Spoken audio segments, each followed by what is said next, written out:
Thank you so much. With all your due permission, we are beginning with the session for today. Good afternoon, everyone. This is Batul from Clearnet. I would like to take a minute to introduce our platform Clearnet to everyone present here with us. Clearnet is India's one of the largest digital live CME platform where doctors generate their medical content. I would like to welcome the patron, chief guest, guest of honor, the organizers, and the eminent speakers in today's webinar that is organized by the Indian Medical Association. Clearnet is happy and proud to be a part of this webinar. Please have a glimpse on the video that is going to be played.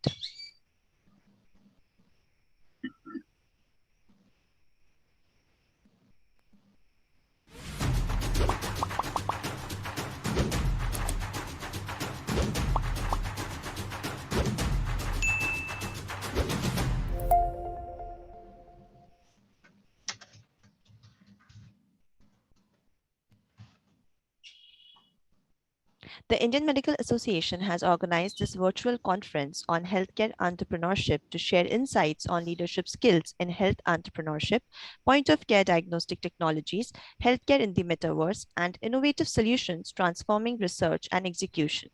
Additionally, artificial intelligence and personalized healthcare, primary healthcare technologies, telehealth, big data in healthcare, and funding and investments for healthcare technologies will be addressed. Now, with taking much honor, I would like to welcome our moderator for today's session, and he is none other than Dr. Venkatesh Karthikeyan, sir. Sir is the State General Secretary at IIMA Junior Doctors Network, Tamil Nadu. Sir, over to you. Thank you so much, Batul, for the kind introduction. Very good evening, everyone. Myself, Dr. Venkatesh Karthikeyan, Community and Family Medicine Resident from AIIMS Patna, the State General Secretary of IMA JDN Tamil Nadu. I'm super excited and delighted to welcome you all for this grand online conference where we have more than 3,000 registrations. So the audience will be watching this in Clearnet streaming platform, and the speakers and the organizers are in this Zoom platform. So the conference, Health Development Dialogue, is basically the brainchild of my mentors, Dr. Satyanarayana sir from IIPH Bangalore, and our state president-elect, Dr. Abul Hasan sir, who always emphasizes on leadership and entrepreneurship. The Health Development Dialogue Conference is basically to sensitize the young medicos as how technology can be used in healthcare and to ignite the entrepreneurship thoughts among young medicos. I'm thankful to all our wonderful speakers who have kindly agreed to be the resource persons for today. And my sincere thanks to our special guest, Dr. Prabhu Shankar sir, Collector of Karur District, Dr. Nirmalsan sir, Joint Director of Health of Tamil Nadu Government, Dr. Sendamal Pari sir, our IMA State President, and Dr. Sarlabai ma'am, Salem IMA President. I'm thankful to our collaborators like the Indian Institute of Public Health, Bangalore, IMA Medical Students Network, Tamil Nadu, MICE Labs, Medusane, CoGuide, and our main collaborator, HeDaL Health Data Lab, whose role in organizing this conference is crucial. I welcome Dr. Chinusara, the organizing secretary of this conference, to share a few words about HeDaL. Over to you, ma'am. Thank you, Dr. Venkatesh.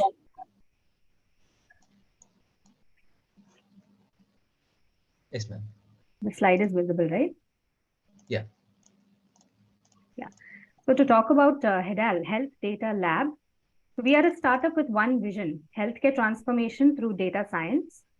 Our vision is to positively impact public health and healthcare systems by facilitating effective usage of health data science, along with a vital and cohesive healthcare advocacy movement for universal healthcare with an ultimate vision of a well-informed and healthy society. Our mission is to develop, teach, and promote sustainable, cost-effective health data science learning solutions and to nurture the data analytics skills, which will facilitate data-driven policy changes, ultimately leading to better patient outcomes.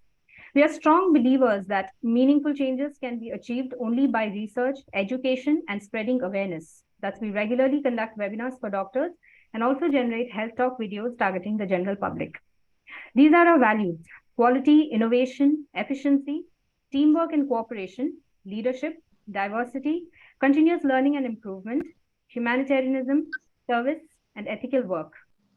We are a multidisciplinary team of young and enthusiastic individuals, including public health experts, medical doctors, hospital administrators, data scientists, engineers, software experts, etc., from reputed institutions and bodies like WHO, UNESCO, IMA, AIIMS, IIPH, etc.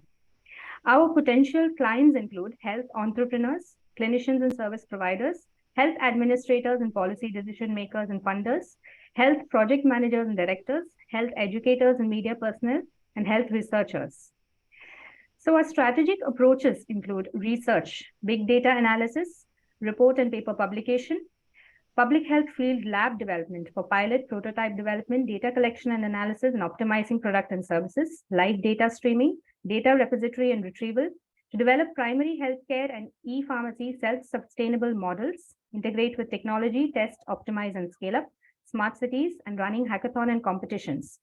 Under education, we have short courses on health data science, dashboard development, R, Excel, etc., webinars and workshops. Under evidence dissemination and policy advocacy, we have media engagement, short write-ups, short videos on data insights, dissemination webinars with decision makers, conference presentations, blogging, YouTube, social media, health science story writing, newsletters, and book writing. We have partnerships and collaborations with national and international partners for research and education, with tech companies, NGOs, state governments, and hospitals for data sharing and analysis, collaboration with media houses and funding and grant organizations, collaboration with hardware, software, 3D printing companies, etc., and also product innovation. Our services include education, online courses, webinars, blogs for students of medicine, public health, and health data science, information, education, communication, health talks, spreading ideas, stories, experiences in public health for the public, company consulting for health data science, data analytics and management, health data science promotion and evidence-based policy promotion, assistance in research data-driven decision-making, health technology, incubation, prototype development, replication, and scaling. So these are our social media account channels and our website URLs. If you would like to collaborate or if you would like to know more, please feel free to reach out to us on contact.hdlab@gmail.com. Thank you. Thank you, ma'am. Now I'd like to introduce our chief guest for the day, Dr. Nirmal Sen sir. Sir is the Joint Director of Health, Maternal and Child Health, Government of Tamil Nadu. He was previously the Joint Director of Zoonosis and National Health Mission. He has previously worked as Calamity Control Officer and a chief person in a number of dengue outbreaks, flood, and especially during the COVID pandemic. With this brief intro, I would like to invite Dr. Nirmal Sen sir to share a few words with us. Sir, kindly unmute yourself, sir.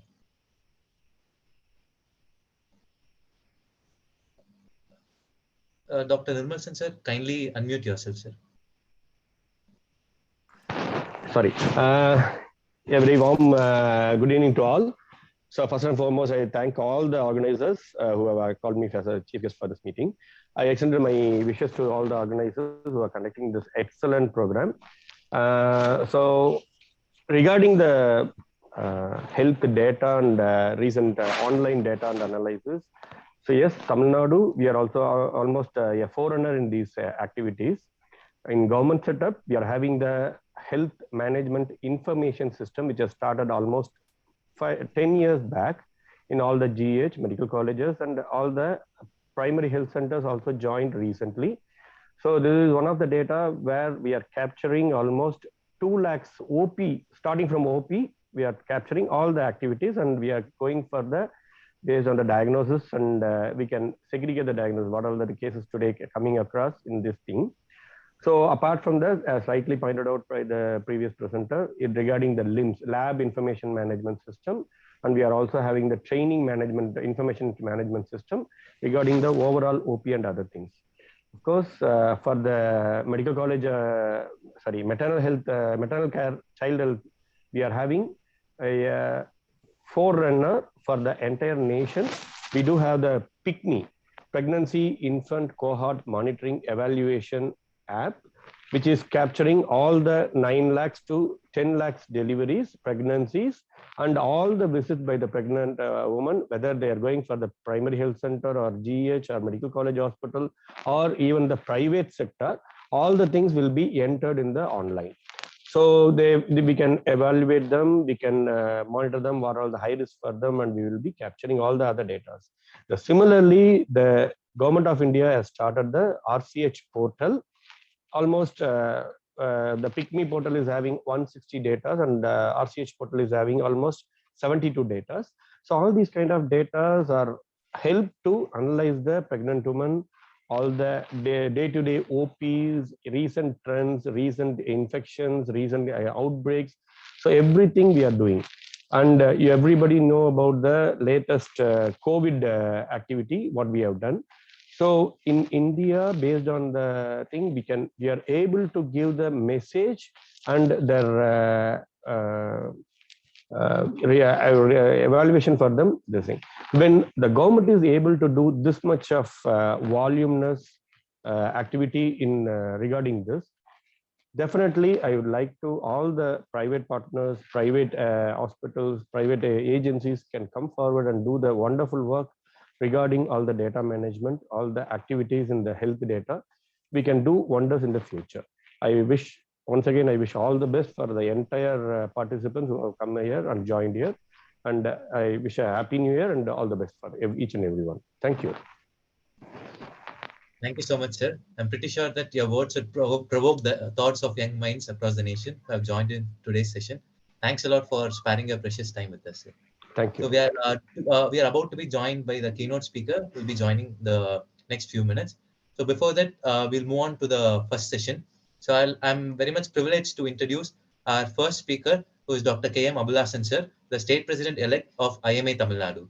He is a chairperson for IMA. Venkatesh, 1 minute. Dr. Pari, our president, has joined. Okay. Let him give his opening remarks and then I will continue. I will start. Sure. Okay. Sure. You can invite him. Sorry, didn't notice. Welcome, Dr. Pari, sir. I would like to introduce our dynamic IMA Tamil Nadu State President, Dr. Sendamal Pari, sir, who has always supported our JDN activities. Dr. Sendamal Pari, sir, started his practice in the year 1981 in Chennai in a small 24-hour clinic. Because of his sheer dedication and hard work, he built a 40-bedded hospital in Chennai in the year 1991 to provide good medical care at an affordable cost.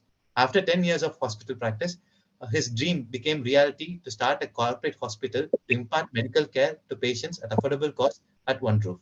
His dream turned into reality in the year 2012 with the birth of a 100-bedded hospital in Irukkoncheri, Chennai. We have invited sir to inaugurate this conference not only because he is our state president, but also he is an entrepreneur by himself. With this very short intro, I would like to invite Dr. Sendamal Pari sir to inaugurate the conference. Hello. Good evening, my dear friends. Thanks for nice introduction, Dr. Venkatesh. My dear friend, Dr. Abul Hasan, and speakers of the day, and my dear young medicos, wish you all Happy New Year and Happy Pongal. This is a great opportunity for me to participate in this conference. I really very much pleased, and also I very much I want to congratulate the our such a nice interaction session yesterday. Top faculties of Tamil Nadu participated in the discussion. I hope that will be more useful to the young medicos. Today, conference also will be more useful and informative to the young medicos in future. I wish you all the best.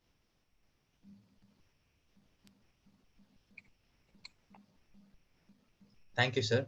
Thanks a lot for your kind words of wisdom and motivation, sir.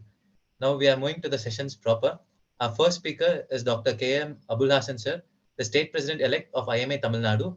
Sir is the chairperson for IMA Medical Students Network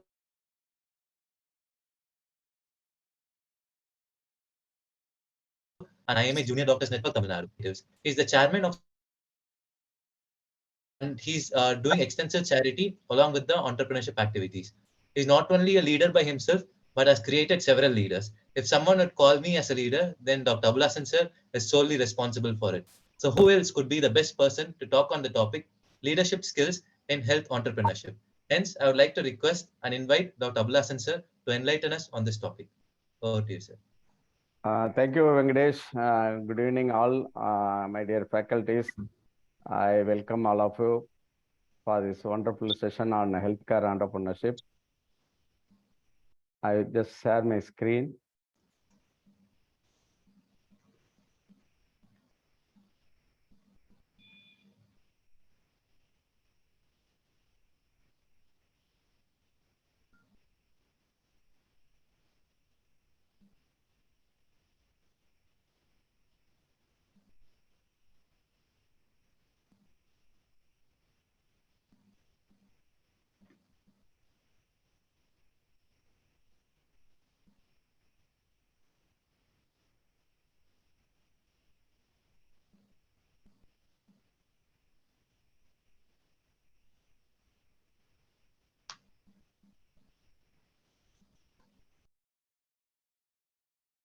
Are you able to see it? Not yet.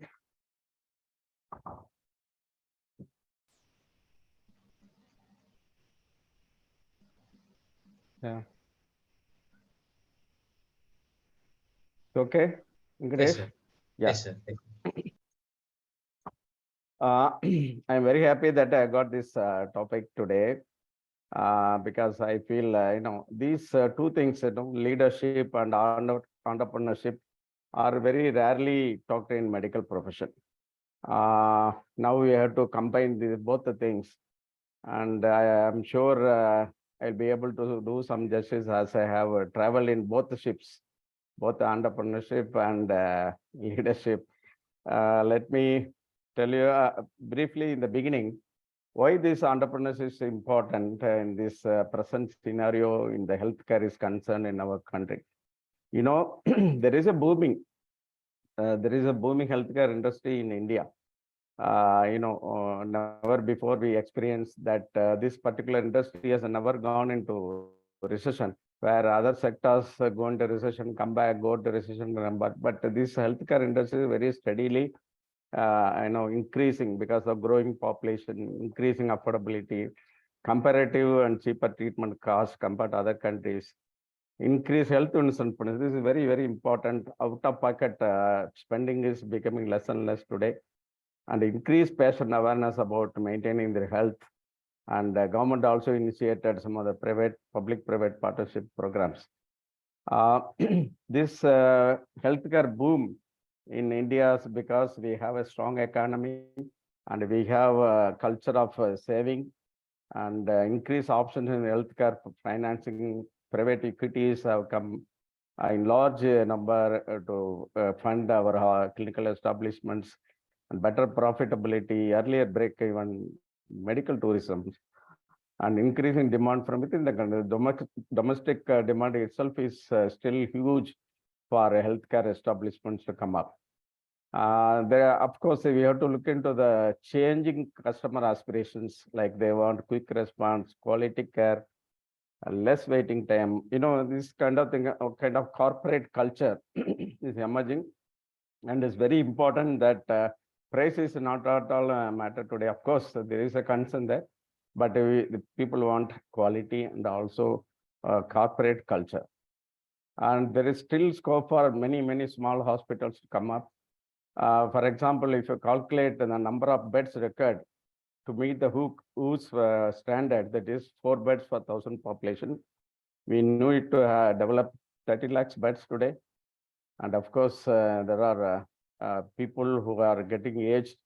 They are getting more and more problems. Every citizen is having some kind of problem. Diabetes, everything is very common here. And there is a scope for newer hospitals. Of course, there are some areas which are being a headache for establishing hospitals, like laundry, kitchen, laboratory, pharmacy, everything we used to single-handedly manage earlier. Now you can outsource all these things. The future going to be like this. There will be multiple single specialty centers, retail clinics. There is another strategy of all, that is operations and management contract. You can give a land, give money to somebody, and they will build a hospital, run it, and you can only practice peacefully. These kind of things are coming up, and many hospitals are now targeting second and third tier cities. Large hospital also are coming, and there is urbanization rapidly happening in the country.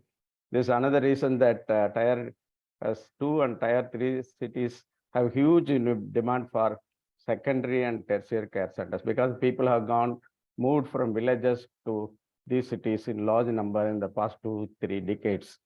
Opportunities in tier 2 and 3 cities because it is comparatively affordable. The healthcare services are affordable, accessible, and also there will be some kind of personal touch compared to other big cities in metros, where you have a very good opportunity if you are concentrating on these 3 aspects. You are likely to succeed in our entrepreneurship in establishing a healthcare establishment. And every entrepreneur in medical profession should keep this in mind, that is patient delight. The patient expectation is always less. We don't get this particular point very carefully. And if you try to exceed their expectation, there will be delight. The patient will be very happy.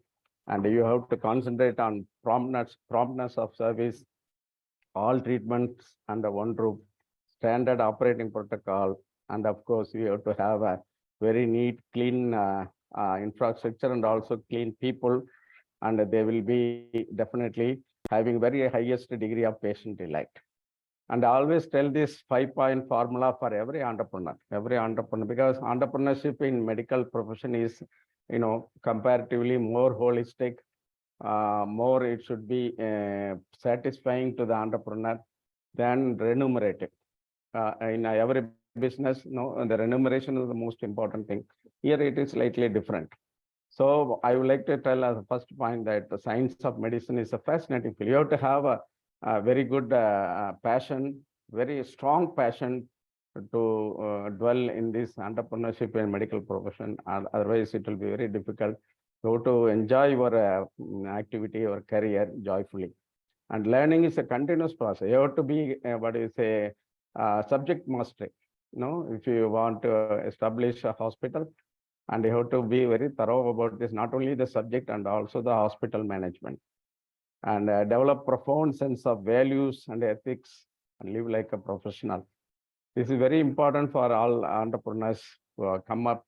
There are so many ills in the medical profession because of this particular point. There is deviations in values, ethics, and we have to be very honest to the people, honest to the professions, honest to the knowledge we have. So we have to stick to this values and ethics. And number 4 is stay connected to the society. Not only that you establish a hospital and make a break even, make a profit, all these things, but you have to give back to the society in the form of, for example, in the COVID pandemic, many of the hospitals have opened their gates for COVID patients, even free treatment are offered. So at the time of crisis, at the time when you are needed for the country, you have to give it back, give your services to the country. And finally, remember this, remember you have become a very important citizen of the country once you establish a hospital, because you remember that anytime you will be wanted, you have a very major role to play as a hospital owner in the country. And I would like to project few of the heroes, the leaders. I convert them as the leaders. We always cherish our leaders who they used to be scientists, they used to be inventors, starting from William Harvey to so many people who invented so many theories, all these things. But these are the recent heroes. James Marshall, who invented H. pylori, he swallowed the H. pylori bath himself, and then took an endoscopy and proved that his stomach colonized H. pylori. Stomach antrum colonized this bacteria, and then only the whole world believed that H. pylori is the culprit for peptic ulcer. Now, Jacques Moresca is the one, he did a telesurgery, robotic telesurgery, very exciting, from one place to another place. And he did, through him only, this particular field has emerged into robotic surgery today. And Frostner is the one who is the father of angio today. He himself cut open his basilic vein in the cubital fossa, and then introduced a catheter and took an X-ray and showed the world that he could reach heart through his one of the vein. And after this only, today angio has replaced most of the surgical procedures of the heart through catheterization into the heart. This is the man, one of the topmost entrepreneurs in the country, and he has been named as the richest doctor in the world today because he has invented this cloud and also invented a drug called Abraxane. I would like to show this. I want to remind many of you might remember her when I show this picture. This is Dr. Muthulakshmi Reddy. For me, this is she is one of the biggest entrepreneur in the medical field in India. She was named as first Indian woman doctor, first Indian woman, so many things. Of course, before her, Anandi Ben Patel was there, but she was the only first Indian woman doctor who practiced, who had her career as a woman doctor successfully. That's why remembered as the first Indian woman doctor. But entrepreneurship quality she showed was tremendous. Because of her entrepreneurship quality, now today Adayar Cancer Institute is standing as one of the tallest oncological institute in the country. She started this, and with all difficulties, there was so much of mortality at that time, and all her colleagues were discouraged her to not to start an oncology ward, but but still she started and dedicatedly worked. Her son joined later, and one interesting thing fact I would like to tell here is during emergency time, when she was, that her hospital was in infancy, that was closed down because there were number of deaths were more in the hospital. So somebody told that so many people are dying in the hospital, so it was closed. Then after lobbying, this was again open. So much of difficulty. Now today is one of the biggest hospital. More number of surgical procedures in oncology are being done in Chennai, in Adayar Cancer Institute.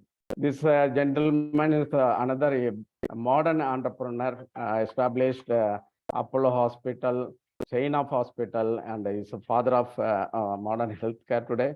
And this Mr. Dr. Devi Shetty, who had revolutionized the cardiac operations. One of the, again, a leader in the medical field, and also I can call this most successful entrepreneur, and converted the heart high very costly cardiac surgery into a very cheap and affordable cardiac surgery in our country.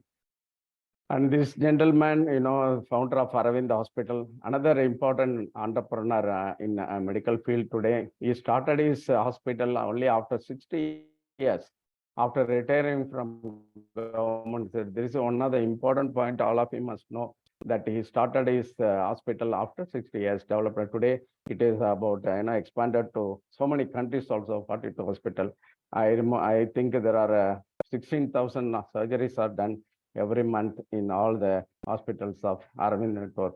This gentleman is Dr. Jerry Brown. He is the man who stood in the time of Ebola outbreak in Liberia. He's a general surgeon, graduated from London, and he when everybody was running out of the country because of Ebola outbreak, he's the one he started a hospital entirely for Ebola with his nurse and wife, and treated 2,000 people with the Ebola outbreak. Now, coming to the leadership as such, I think there are 5 kinds of leadership, like a personal leadership. I will come to that later. The circumstantial leadership, you understand that what it is. Autocratic leadership or consultative leadership. Finally, servant leadership is the one who's kind of please somebody and become a leader. But for a medical profession, I prefer this leadership only. This is a personal leadership. Personal leadership is your activity to realize your worthwhile predetermined goal progressively. This is the most important thing I advise for every medical entrepreneur or new young doctor who want to establish a career as a as a doctor, as a medical entrepreneur. Personal leadership is a continuous journey upon which you consciously and deliberately embark on becoming the person you want to be to realize your potential. IMA is the best platform to develop this personal leadership among doctors, among young medicals. That's why I invite people, young doctors, medical students, junior doctors to IMA to develop leadership. Even I have written a book on tips of improving a leadership quality that I will show in the last. The most important thing I again and again emphasize the personal leadership. Personal leadership, you put a goal in front of you and make a journey towards the goal and achieve it. This leadership is nothing but a ownership. As a famous poet Bharati said, "Nam irukkum naadu nammadu enbadu arindam." In Tamil, that means the country which we are living is our country, is our property, our wealth. So if that thing is instilled in the mind, then the entrepreneurship will be very holistic. Doctor as a leader, If you develop a leadership in the hospital, in the society, there are so many benefits. In the hospital, the emergency elective operations, you lead from the front, and all the subordinate nurses will follow you. Definitely, there will be better patient outcomes, clinical performance, and also professional satisfaction. To develop this kind of leader, there is definite, workshop kind of things are there, modules are there to develop these friendships, leadership for doctors, and also in the society, and take ownership and develop a leadership and have a strong connect to the society as we did in the COVID era. And also we are doing this BLS program from JDN and Amazon platform. And that is a kind of leadership and you take. And for example, another simple leadership technique when you travel in the aeroplane or the car, somebody is fainted, somebody had a cardiac arrest, you run to them and then give the first aid or give the CPR. That is the leadership. That is the leadership quality as a doctor has to have. These are the programs I have so far achieved in my career because of showing some kind of leadership and put an example for others to follow. This is a book, I have released. There are 100 tips I have given to be a leader in the medical profession. There are investment opportunities galore. So many opportunities that are there in the country for a healthcare entrepreneurship. You can start a hospital, start a clinic, as a diabetic center, daycare surgery center. You can also start education centers like medical college, nursing college, paramedical college, alternative medicine hospitals, diagnostics, and there are so many other newer technology like as an operation and maintenance contract and so on. The diagnostic is another big market is awaiting you. You have to understand the market dynamic. You can start a diagnostic as well as imaging centers. There are so many other wireless technology. Just now our Narayana said about this Canbo technology. There's so many things are like a Google Glass. It's very, very useful while operating, and electronic ICU. There are so many things are available. Invented and imported from other countries. You can produce all these things in our country itself. Another area you will have a lot of entrepreneurship potential is the fitness industry, gym and wellness centers, and also treatment rehabilitation for sport injuries. Wellness industry, of course, you can develop so many apps are there in the market.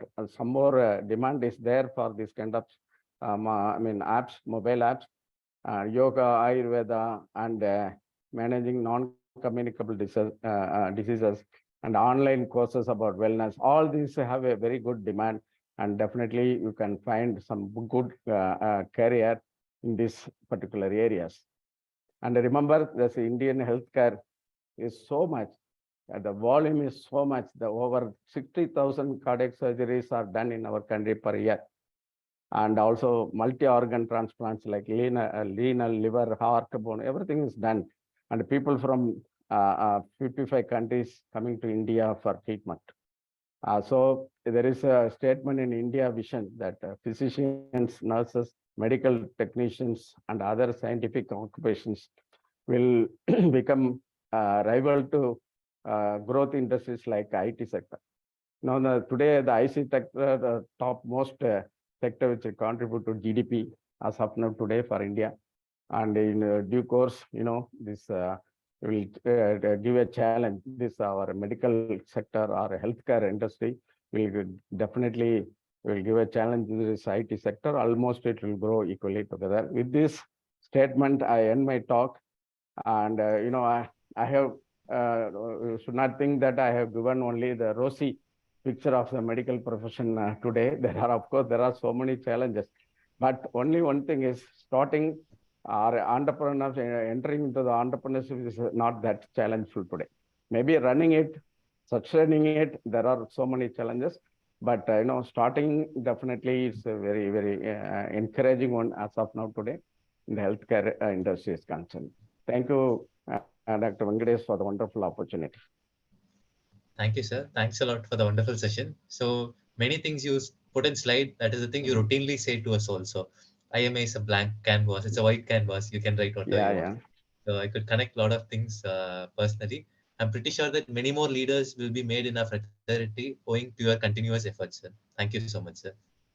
Next, I would like Thank to you. introduce our next speaker, Dr. Aniruddha Malpani, sir. Dr. Aniruddha Malpani, sir, is an IVF specialist who passed out from Bombay University, winning over 20 gold medals during his academic career. His clinic attracts patients from all over the world. He has founded the world's largest free patient education library named HeLP. He has authored many books, including How to Get the Best Medical Care, Successful Medical Practice, Using Information Therapy to Put Patients First, etc.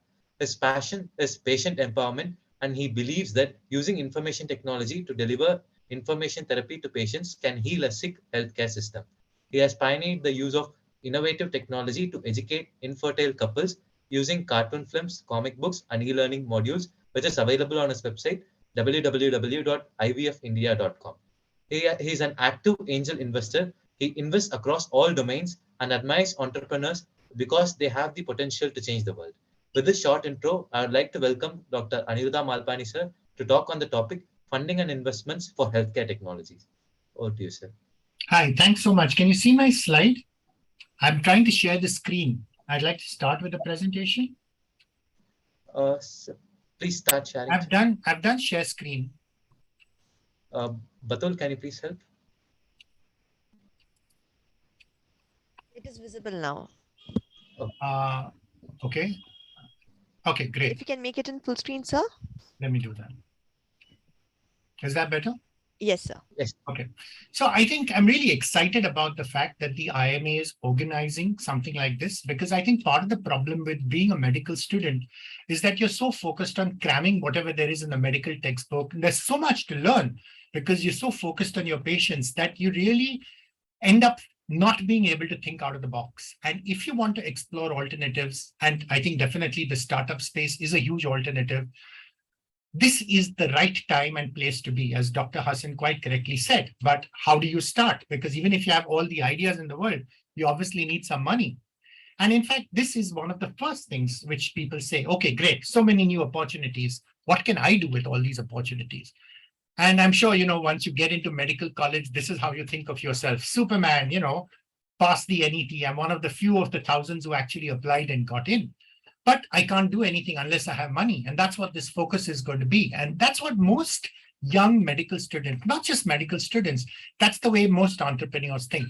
That you have this brilliant idea, you have this passion, you're willing to work hard, you put up a business plan, you go pitch to an investor, the investor gives you the money, you make the product, and you become a billionaire, right? Simple equation. Unfortunately, what usually happens is the first time you pitch, this is the standard answer. And it's not the first time, it's the second time, and the third time, and the fourth time, and the 100th time. And then this is what Superman actually ends up becoming, that no matter how smart you are and you got A grades in all your career and you got into the best medical college in the world, as far as actually starting up, this is the position you're going to be in. So let's start from the beginning. And I think the first thing I need to emphasize is investors are not the only source of funding. You first need to learn to be able to use your own resources. And that's what bootstrapping comes in. What does bootstrapping mean? You use your own funds. Either you do a side hustle, you moonlight, you have a wealthy father-in-law if you're lucky and who's happy to give you the money. But there are lots of other options. Please note, angels and VCs are practically last on this list. Don't forget that.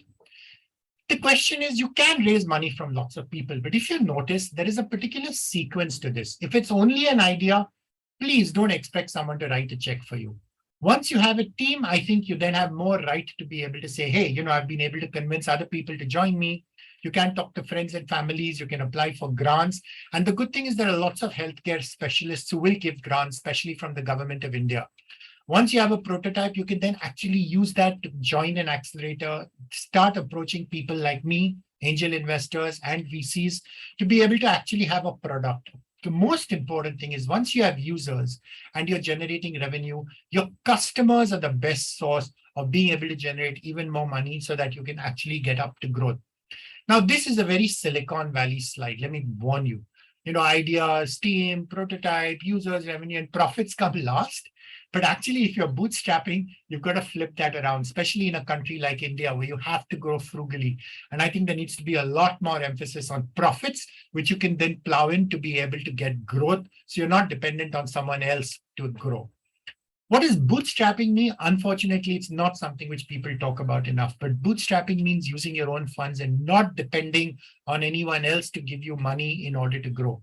It shows that you can implement, you have faith in yourself, because if you don't have faith in yourself, if you're not willing to put skin in the game, if you're not willing to back yourself, why do you expect investors to do this for you? Remember, your customers are your best source of funding, and it doesn't matter how little money you have. The good news is in this day and age, to be able to go live, to be able to go online, practically costs nothing. Guerrilla marketing is the way to go. And believe me, if you can get paying customers, you'll have no shortage of getting investors. The beauty about bootstrapping is you can afford to make affordable mistakes. You can learn from them so that then you can continue to grow. This is what a model is for top funding sources in the US. Please note, VCs and investors come a la third. So they're really not high up on the list. It's still bootstrapping, your own personal money, and then family and friends. And in India, I'm sure this is even truer. It's very easy to ask money from friends. You know, your mother loves you. You ask her, beta, kya chahiye tujhko? Mummy, mujhe paise chahiye. You know, I need 10 lakhs in order to do my startup. I have this brilliant idea. Your mom is not going to say no to you. She'll mostly skimp and save and get it. This is actually a big mistake. Don't take money from someone who doesn't understand how risky startups are. Don't take money from someone who doesn't understand it's going to take at least 5 to 10 years, even if you're lucky, for you to be able to give their money back. Don't take money from someone who needs to cash in their insurance policy to fund you. Don't take money as a loan because there's a very high probability you're not going to be able to pay it. You don't want to damage family relationships because you can't. And please don't give away too high a valuation because you're completely clueless and you're so grateful when anyone gives you money. And then when your rich lawyer uncle says, fine, you know, I'll give you 10 lakhs, give me 50% of your company. That's something you'll really regret in the long run. So the first thing everyone asks us is, I have this great idea. I'm this bright doctor. I want to implement this. Give me the money. And that just doesn't work. Ideas are a dime a dozen. You know, anyone who wants ideas, please reach out to me and I'll share 100 of my ideas completely for free. Ideas are really worth nothing. Please don't fall in love with your ideas. In fact, you'll find out that the more the ideas you generate, the more you'll realize how terrible most of your first ideas were. The more the ideas, the better your chance of finding a good one. Please don't worry that someone's going to steal your ideas. I have enough of my own. What I really need is people who will implement these ideas. I don't really care. And passion is necessary, but passion is not sufficient because it's easy to be passionate when everything is bright and rosy and everyone tells you, oh, you're such a smart guy. Of course, you're going to be able to do this. It's when you reach hard times, when no one's willing to give you money, when you can't pay salaries, when you can't even pay yourself. That's when you understand that passion is not sufficient. This is what most people think of VCs and investors, right? Rich fat cats, tie, boot, suit, smoking cigars, who only know how to say no. Finding investors is simple, but it's not easy, let me warn you. And therefore, you need to start off with sending cold emails. And the beauty is every serious investor has a website. And if they don't have a website, something's seriously wrong. It's easy to learn how to send cold emails. You can find them on LinkedIn. You can find me on Twitter. You can find warm introductions because people have a soft corner for doctors. People have a soft corner for medical students. People are happy to help. The trick is that you need to establish yourself as a thought leader. You need to show us that you understand what you're talking about, and then we'll be happy to come to you. Also remember one thing. The point of the first meeting, whether it's email or anything else, is only to get permission to get a second meeting. Please don't expect, I'll send an email, see how smart I am, what a brilliant idea, what a brilliant pitch. Look at all my pro forma revenue figures, and I'm going to make you a millionaire in 3 years, and someone's going to write you a check. It doesn't happen. I get at least 100 pitches a day, and I'm just an angel investor. VCs get 1,000 pitches a day, and they get them from people who are much, much smarter, much more hardworking than you are, who've created a lot more value. So don't think that you have the right to win. You need to create that right. And don't think that just because you call yourself an entrepreneur, you become an entrepreneur. The world does not owe you anything. Please understand that. I don't care whether you work 10 years and whether you starved or anything else. What I need to know is what value you're going to be add to the world so that the world can then generate revenue for you. And if you can't do that, I may have a soft corner for you, but you know what? I'm not your father-in-law. I'm not going to write a check for you. You need to find investors who are relevant. So please don't spam investors and send emails to Sequoia and Matrix and everyone else just because you have an email address. You need to find out whether they're interested in your industry, whether they understand what you're doing, and whether they've invested in startups who are at the same stage you are. How do you contact potential investors? It's fine. Learn to send emails. You'll get better. Get introduced by mutual contacts. But please do your research. Please don't send generic emails. Please don't send dear sir emails. If you can't even be bothered to find out my name and my website address and at least customize that email when you send it to me, I don't even think I should be even bothered to reply back to your email. Dear sir emails, as far as I'm concerned, are a sign that you're a lazy guy and I'm really not interested in engaging with you. Please have realistic expectations. Just because you spent 6 hours writing that email, don't expect that I'm going to reply to your email within a day. We're busy. We have enough things to do. And not only am I an angel investor, I'm also happen to be an IVF doctor. So my patients will come first. And let me also tell you one thing. My first response is always no. Do you know why? Because if I say no, I don't need to engage with you any further. I can move on with my life. The moment I say yes, I have to start my process. I have to figure out, are you a good guy? Do you understand what you're talking about? You may be a doctor, but do you know enough about running a business? And therefore, my knee-jerk reflex is going to be no. And that's why you need to be a little empathetic and a little kind and understand that you need to be persistent and patient. You need to respect my time. You need to learn to empathize. Just like you expect investors to empathize with you, you need to learn to be able to empathize with investors as well. And I don't think that's asking for too much.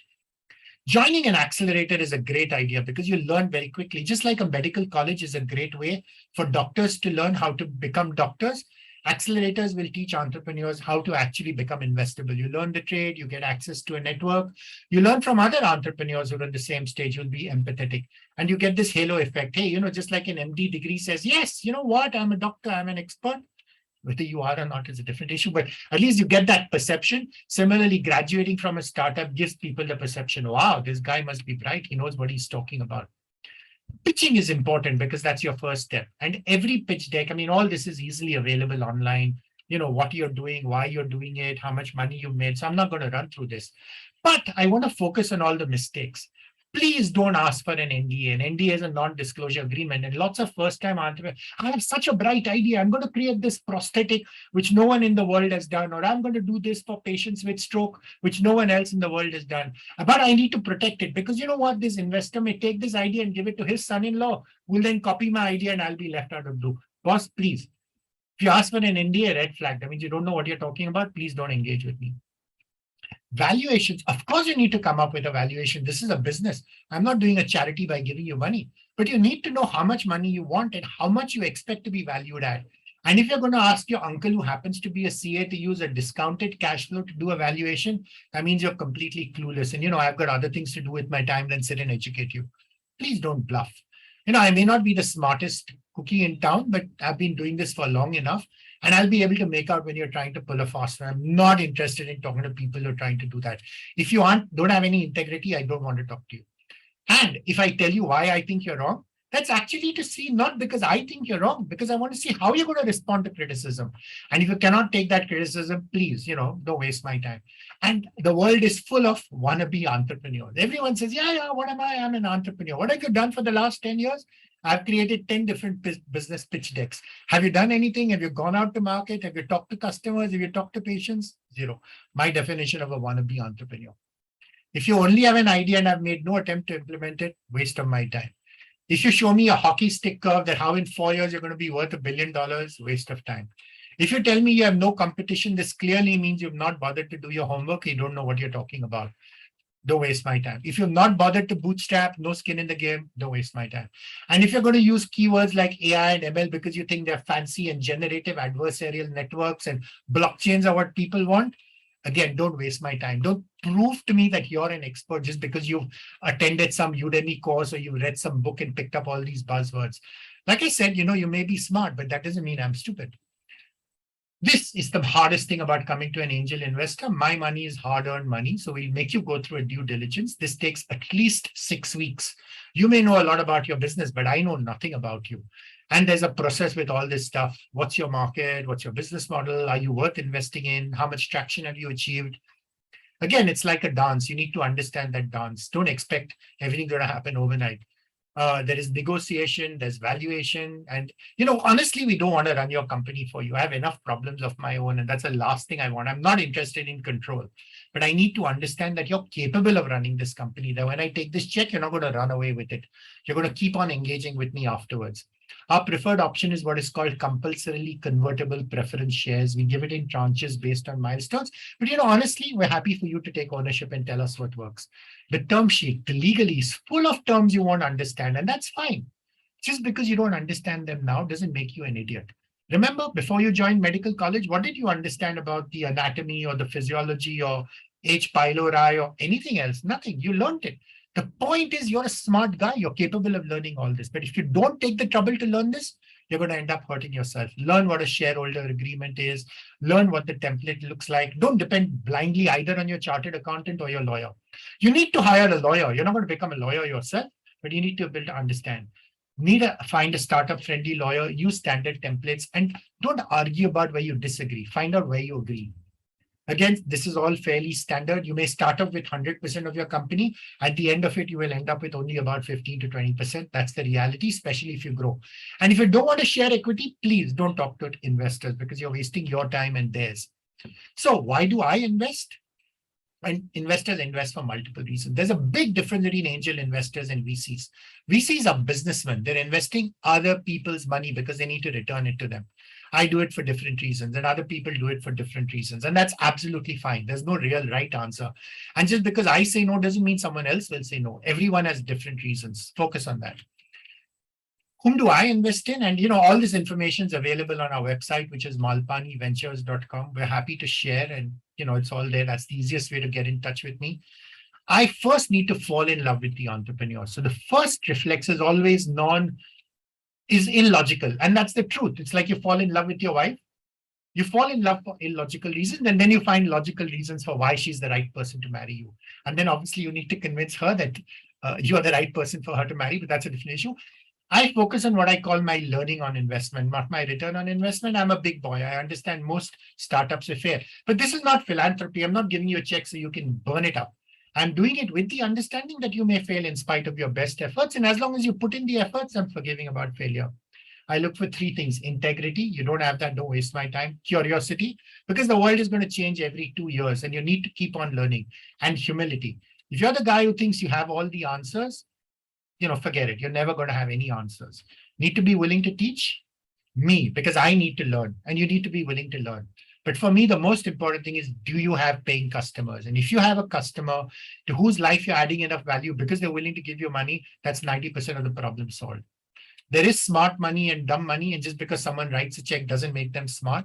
But please take the money with respect. Just because I happen to be rich doesn't mean that you can blow my money away.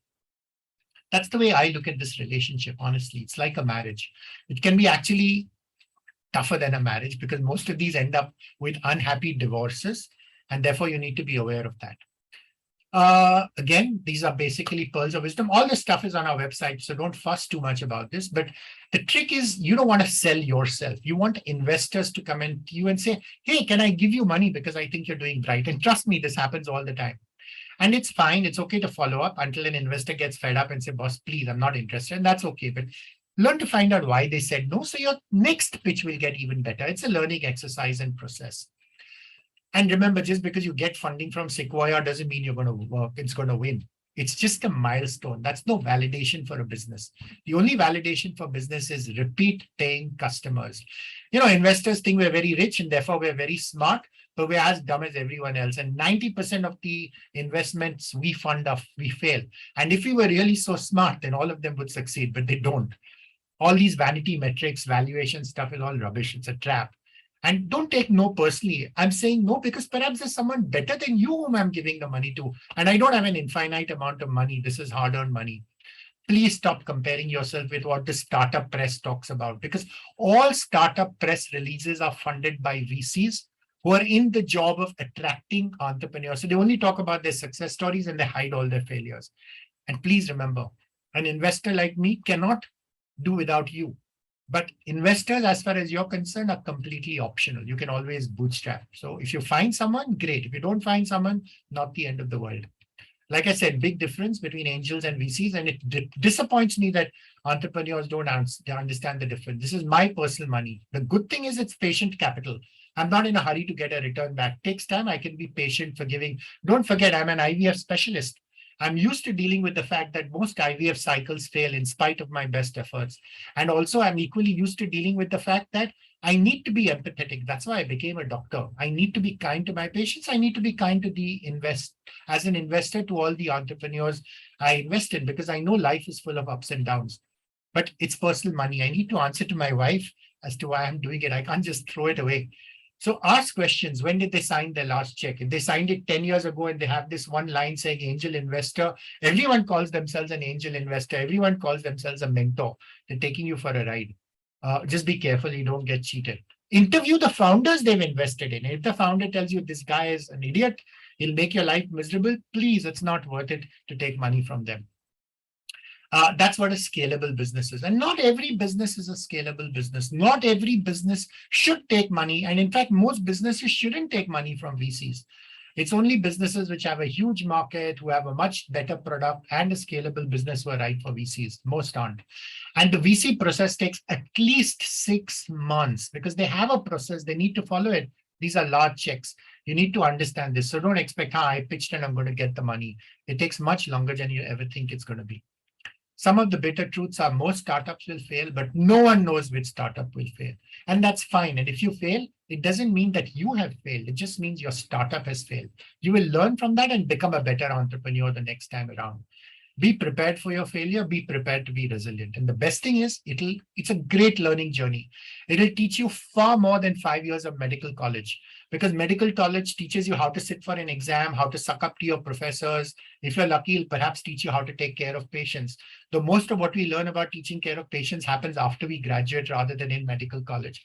But it'll teach you a lot about yourself. It'll teach you a lot about the world. It's a lonely journey, let me warn you. Most people say, what an idiot you are. You're a doctor. Why did you become a doctor? Why can't you just earn money and join a corporate hospital and get the check and stuff like that? And you don't need to do what the rest of the world does, but it's not easy, let me warn you. You need to find support, and other founders are the best support. There is a role for mentors and coaches, but remember one thing, there are lots of parasites in the startup ecosystem. And anyone who wants money in order to mentor you, big red flag. That guy is just taking you for a ride. Mentors, by definition, offer mentoring free because they believe they will learn from you. There's a difference between consultants. Consultants will charge you money. Investors have skin in the game. They will actually give you money. Don't confuse these. Again, I think this is true whether you're an entrepreneur, investor, or doctor. Curiosity is more important than knowledge. And we're all learning all the time. Just like you as an entrepreneur learning, I'm learning all the time. I've made tons of mistakes, and I'm sure I'll make new mistakes. As long as I don't repeat the same mistakes, I'm very forgiving. What do you need to do? You need to learn to sell. Actually, you know what? You've been selling all the time. You had to sell your mother when you wanted a chocolate. Mummy, mujhko chocolate do, I'll do all my homework on time. You had to sell your girlfriend to go out with you on the first date. You had to sell your father-in-law on the idea that, hey, I'm the best prospective groom for your precious daughter. You need to learn to tell stories. You need to learn to lead a team. It's not a solo effort, remember that. And the best way to learn quickly is in a startup. And startups, healthcare startups are dying to have doctors. So do this as part-time, moonlight, provide your this thing and you'll learn. Lots of great books. Please don't even start this journey without reading at least 5 different books.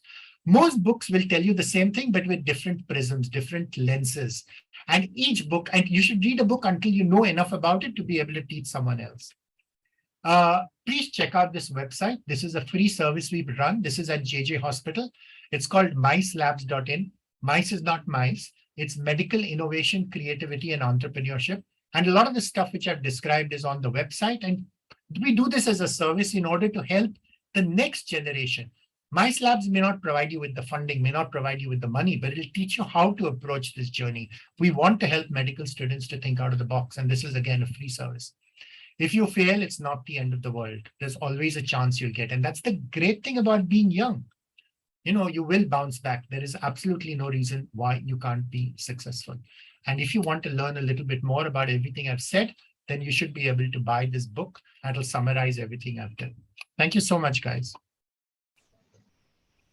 Thanks a lot, sir, for such an excellent session with a lot of practical tips. I was smiling most of the time because your tips were so connectable. Thank you, sir. I believe this will be an eye opener for many young doctors who are interested to become an entrepreneur. Thank you so much, sir. Okay, great. Thank you so much. Thank you, sir. We have our next speaker, Dr. Murali Mohan Reddy, sir. He has done his MD Community Medicine from PGI Chandigarh, did his Masters in Epidemiology from University of London, and MEd Family Medicine from CMC Vellore. He is the founder and CEO of CoGuide.in. He has conducted more than 100 research methodology workshops across the nation and has mentored 1,000 plus biomedical research projects. With this brief intro, I would like to invite Dr. Murali Mohan Reddy, sir, to talk on the topic technology, innovative solutions, transforming research and execution. Over to you, sir. Yeah, thank you so much, Dr. Venkatesh. Am I audible? Yes, sir.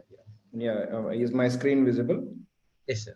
Yeah, so thank you so much for the opportunity. For the next few minutes, I would be taking you through a kind of technology solutions for simplifying research and optimizing the research process, research simplified by CoGuide.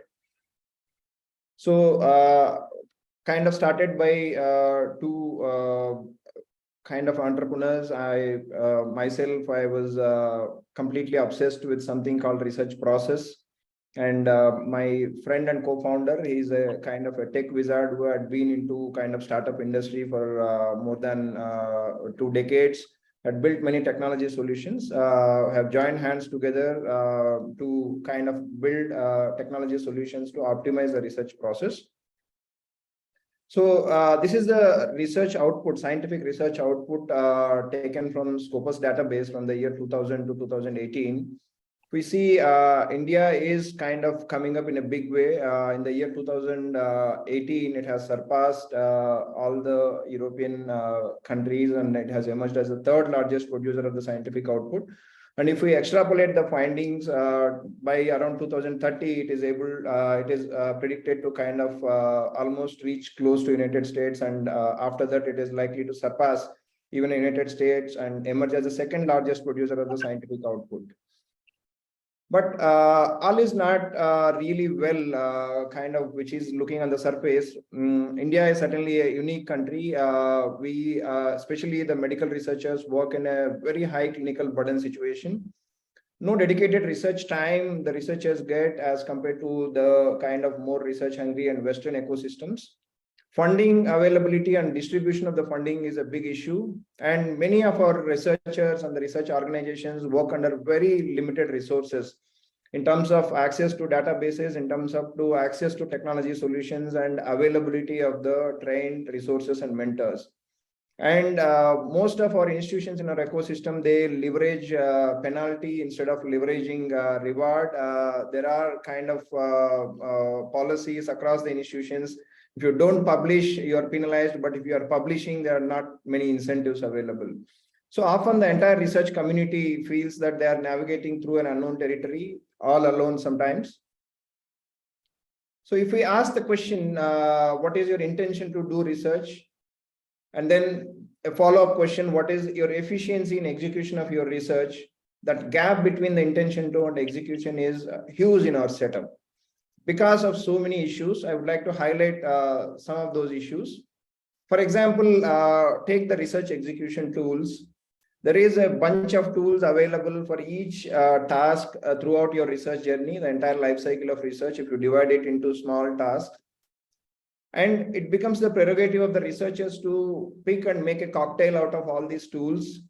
Each tool is manufactured by a different entity. The user interface is different. The user journey through the platform is different. So the learning curve is extremely steep, often creating a lot of dependency on the external resources, making the entire journey complex, time consuming in the sense, instead of focusing on the research and the quality of the research question and the execution process, researchers end up spending close to 60–70% of their time in struggling and learning these tools. And often the research execution itself, they have to spend a lot of resources, and getting mentorship and collaboration through these technology solutions is an extremely difficult proposition. So we have embarked on a journey to create research process optimization solutions. When we started building these solutions, we have divided the entire research into 3 layers. The first layer is the research execution layer, which happens at the level of the researchers. And the second layer is the research management layer. The function of this layer is to create a nice ecosystem around the researchers. And third, of course, is the most important thing, the leadership. So we have come out with 2 technology solutions called REAP, Research Enablement and Productivity Platform, and RMS. Today, I'll be taking you through the REAP platform and showcase how it can make research extremely easy, research execution. So this is REAP platform. It is an ideation to publication integrated research suite where all the functionalities in the entire research journey are integrated into a single application. The user journey is extremely intuitive, making the learning curve extremely flat. So any researcher, even a beginner researcher who is not really well versed with all these advanced tools, can start using the application very easily and can execute the research. And also we are building a mentorship and collaboration module around this core platform to offer a mentorship and collaboration to the researchers and the organizations at all levels. So I'll just quickly take you through the product. So this is a web application. So a user will create a login ID like any other email or any other online platform. So they can log in into the system. So then they can start their journey by creating the project. For example, I want to do a simple research project where I want to take 2 groups of women with PCOS, with and without obesity. And then I want to continue this. I want to execute a research project based out of this research question. So a user can start using the application. There are simple to use wizards built across the tool. For example, we don't know exactly how to write a scientific title of a research study. So they can use this title wizard. For example, for this study, I have 2 groups. I have no intervention. So my study population is PCOS with obesity. Name of the outcome, for example, I want to compare oxidative stress related parameters and various hormones between obese and non-obese PCOS. So my comparator group is non-obese PCOS. I don't know the exact study design. For the time being, I can write it as an observational study. And I can click save. So the application will throw title suggestions as per the internationally recommended PyCoast format. So I can add one of those things after reading through it. The same way I can use the objective wizard. So for the want of time, I'm not going to demonstrate. It works in the similar fashion. So I need to feed in certain details. Simple questions are asked and you have to provide answer to those simple questions, and it will provide the objective in an internationally recommended SMART format. So once I create the project, I can use it for sample size calculation and get the study design. I can use it for my data management. So for example, I would like to calculate sample size for this particular study. So I click my sample size calculation, click confirm. Again, it will ask very simple questions. Are you assessing diagnostic accuracy of a test? No, in this scenario, I'm not assessing diagnostic accuracy. Click next. Are you doing any intervention as a part of the study? Okay, this is an observational study. We are not doing any intervention. How many study groups you have? We have 2 study groups. Had the outcome already occurred? Yes, the enzyme levels and the oxidative stress parameters are already there. So again, another question based on your study groups, whether they are based on the disease or a risk factor or just parameters are compared between 2 groups. So this is more suitable option. We click this. Then what is your outcome? For example, I'm taking MDA or superoxide dismutase. These are the hormone levels I want to compare. So they're compared as number. So I'm taking numerical outcome. Again, throughout the navigation of the application, wherever there is a technical jargon, for example, first time user may not know what is numeric outcome, what is proportion. There is a small video available embedded into the application. They can click the video. These are very simple 2 to 3 minute videos. They can quickly watch the video and learn that particular technical jargon, learning while doing, right? So that is the first time user will learn all these things. Over a period of time, they become more like a learned user of the application. It becomes less and less complicated for them. So here, numeric outcome. So now it will take to the input field. It is asking, okay, what is your outcome? For example, I'm taking MDA, which is an enzyme, as an outcome variable. So my study group is obese, PCOS women. So non-obese PCOS women. So I'm searching PubMed, I'm getting a reference article, and from the reference article, I'm taking these values to calculate the sample size. So I'll just quickly put in the values.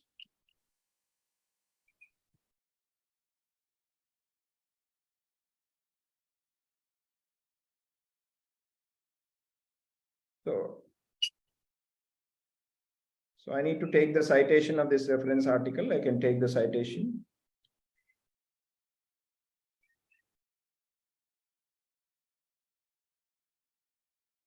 The name of the first author.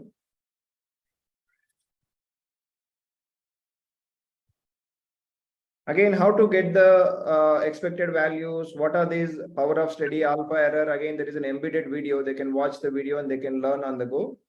Then the moment they click submit, so they get a study design. They get a detailed sample size calculation with the formula. They get a brief note on statistical analysis plan and also the references for the formula and for the software. So they can copy paste in their protocol, or they can click save and continue. So the three critical elements of their protocol: study design, sample size, and statistical analysis plan, they are getting just 5 to 10 minutes of time. And then they can use the application once the research project is approved by institutional review board. They can use the application for data collection. They can click this enter data. So it will take them to an electronic data entry template creation page.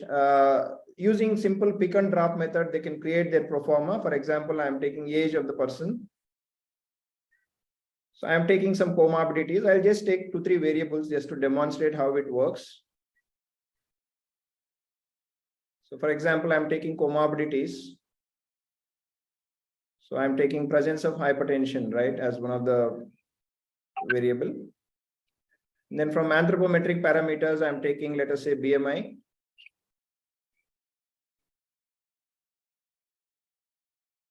So I'm taking few enzymes and the hormone values.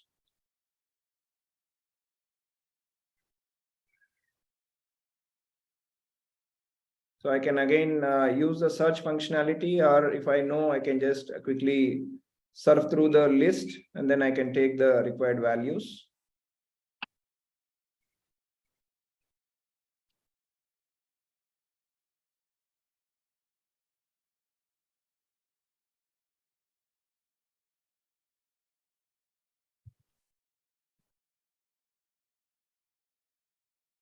I'll take some oxidative stress related parameters.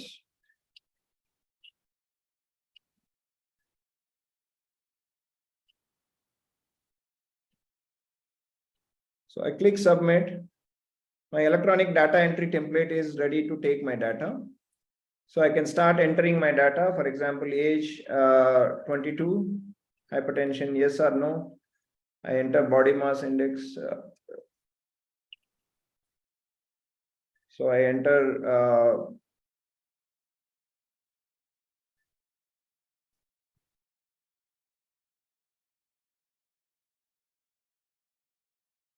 my record is saved successfully. I can view data in a typical spreadsheet format and I can continue to enter the data. So what happens is rather than a researcher completing the entire project and then start entering the data, so they can start creating the electronic data on the go.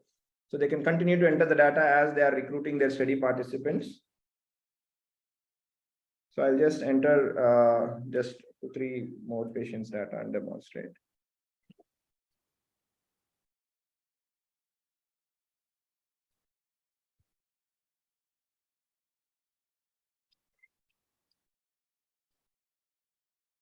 So the best part of the application is it is linked to a real-time analysis dashboard. The user can click analyze button. The basic descriptive analysis is available at a single click. They can configure grouping, they can configure analysis very easily. So I'll go back and I'll enter another patient's data.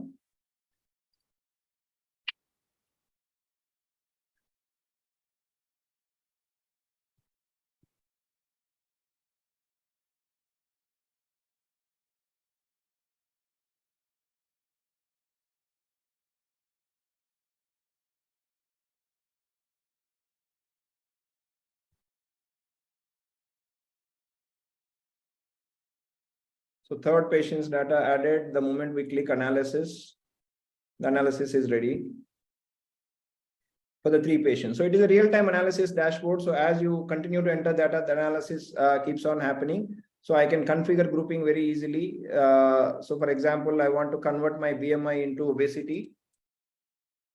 So I can convert very easily. So normal 0 to, let us say, 24.99.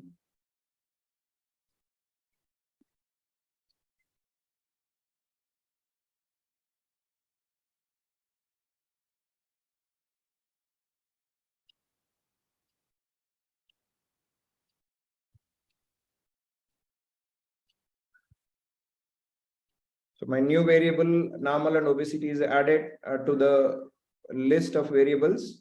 And the moment I click analyze, my new variable is also analyzed.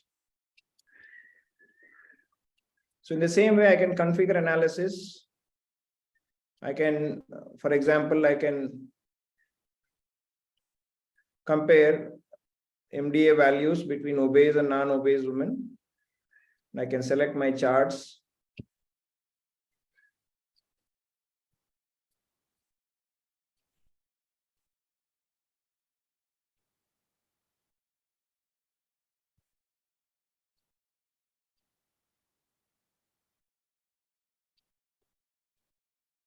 The moment I click generate report, my comparative tables will be ready. So since we have less data, we are not getting the p-values. The system automatically picks up the right statistical test and it gives the analysis. Both parametric and non-parametric tests are done, and then the results are provided. And also it gives a decision there is a decision tree built onto it. So it also suggests, okay, whether you have to use the table of means or medians, depending on the distribution of the data. In the same way, you can do a lot of analysis you can configure, and the analysis keeps on happening on the go. So in addition to this, the application has a kind of a structured 8-module learning series, again, making learning very easy, multimodality, self-paced, flexible learning is possible. So all these, the entire learning module is driven by a very small videos. Considering the behavioral pattern of the current generation, all these videos are made into a small capsulated 3 to 5 minute videos. So watching these videos is very easy.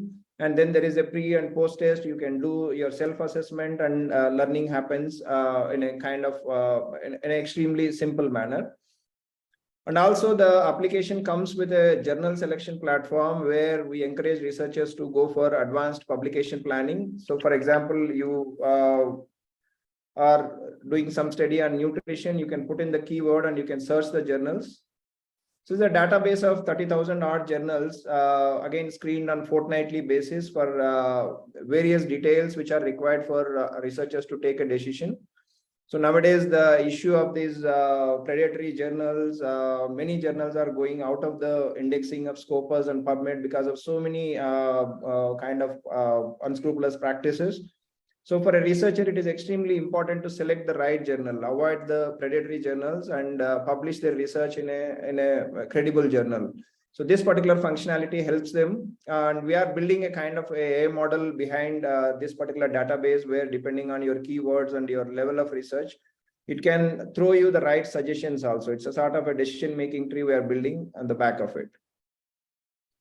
Our upcoming versions of the application are going to come with more sophisticated functionalities. For example, the document editor functionality, which we are currently building, which will be available in another quarter or so. So as the researcher is working with their project, a backend document is created in a nicely templatized manner. So your university dissertations, or if you are preparing publication for a journal, all that document can be templatized, structure can be built into the system. And as you are working with each individual components of your research work, a backend document gets created in a structured manner. You can manage citations in Vancouver, Harvard, or any other formats required by the journal very easily. And it also comes with an inbuilt plagiarism check functionality. So bringing together all the functionalities required from your study planning till publication. Along with that, we have a research community, a global research community, where again your mentorship and collaboration becomes extremely difficult. So researchers who comes and joins this community, there are a lot of public channels where very meaningful discussions happen over various aspects of the research. So you can freely get the mentorship. And you want to have a very kind of one-to-one intense hand-holding. All those issues are possible, and you can engage with other researchers, you can collaborate, and you can execute your research. We're also kind of involved in a lot of real-world evidence and evidence synthesis activities through this global research community. Data safety, security, usage policy. Again, we are extremely obsessive about data safety and security as per all the recommended global standards. Especially the ICH and FDA, there are certain guidelines on electronic data capturing and management for clinical trials. So we are trying to make our system compliant with those guidelines. Some of the features are already in place, and we are working with the other features to make them compliant with all these globally recommended standards. So we are already into some of the real world projects, which are kind of impactful, we are creating a global snakebite database. A team of orthopedicians are using it for total knee arthroplasty database, antifungal stewardship, another database. And we are venturing into oncology and infertility and subfertility. We are trying to kind of establish real world evidence projects around these broad themes. So the global research community, which I have shown, they are engaged in very meaningful evidence synthesis activities regarding various disease conditions. Research skill development is again one of our important priority. Recently, we have launched a program called SIRI, Co-Guide Integrated Research Internship. So we are taking people from medical and paramedical backgrounds. So we are offering scholarships to convert your Google Slides to video. Then keep watching. I'm Ram Gopal from artiramgopal.com. Unfortunately, unlike PowerPoint, there is no native way for you to convert your Google Slides into video. So we need to take the help of is it? Okay. Yeah. So we are also kind of offering financial aid and scholarships to the students from underprivileged sections and helping them in learning research and executing in research. So this is our vision. By transforming research execution, management, and researcher interaction, we want to create a massive global research ecosystem, catering to the needs of various stakeholders like government, industry, academia, and donors. And we want to create a new world order in scientific research, keeping India as the epicenter. We are working with that vision through our research technology solutions. Thank you so much, Dr. Venkatesh, for the opportunity. Thank you, sir. Thank you so much. Next, talk about the point of care diagnostics. We have Dr. Ajay Patke. So due to last minute commitment, sir is not able to join, but sir has recorded the video and sent to us. Just a short intro about sir.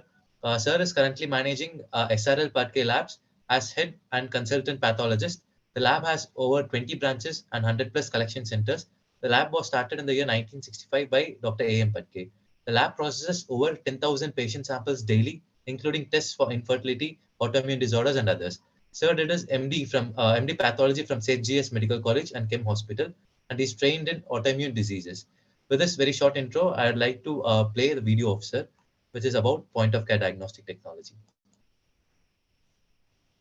Batul, kindly play the video.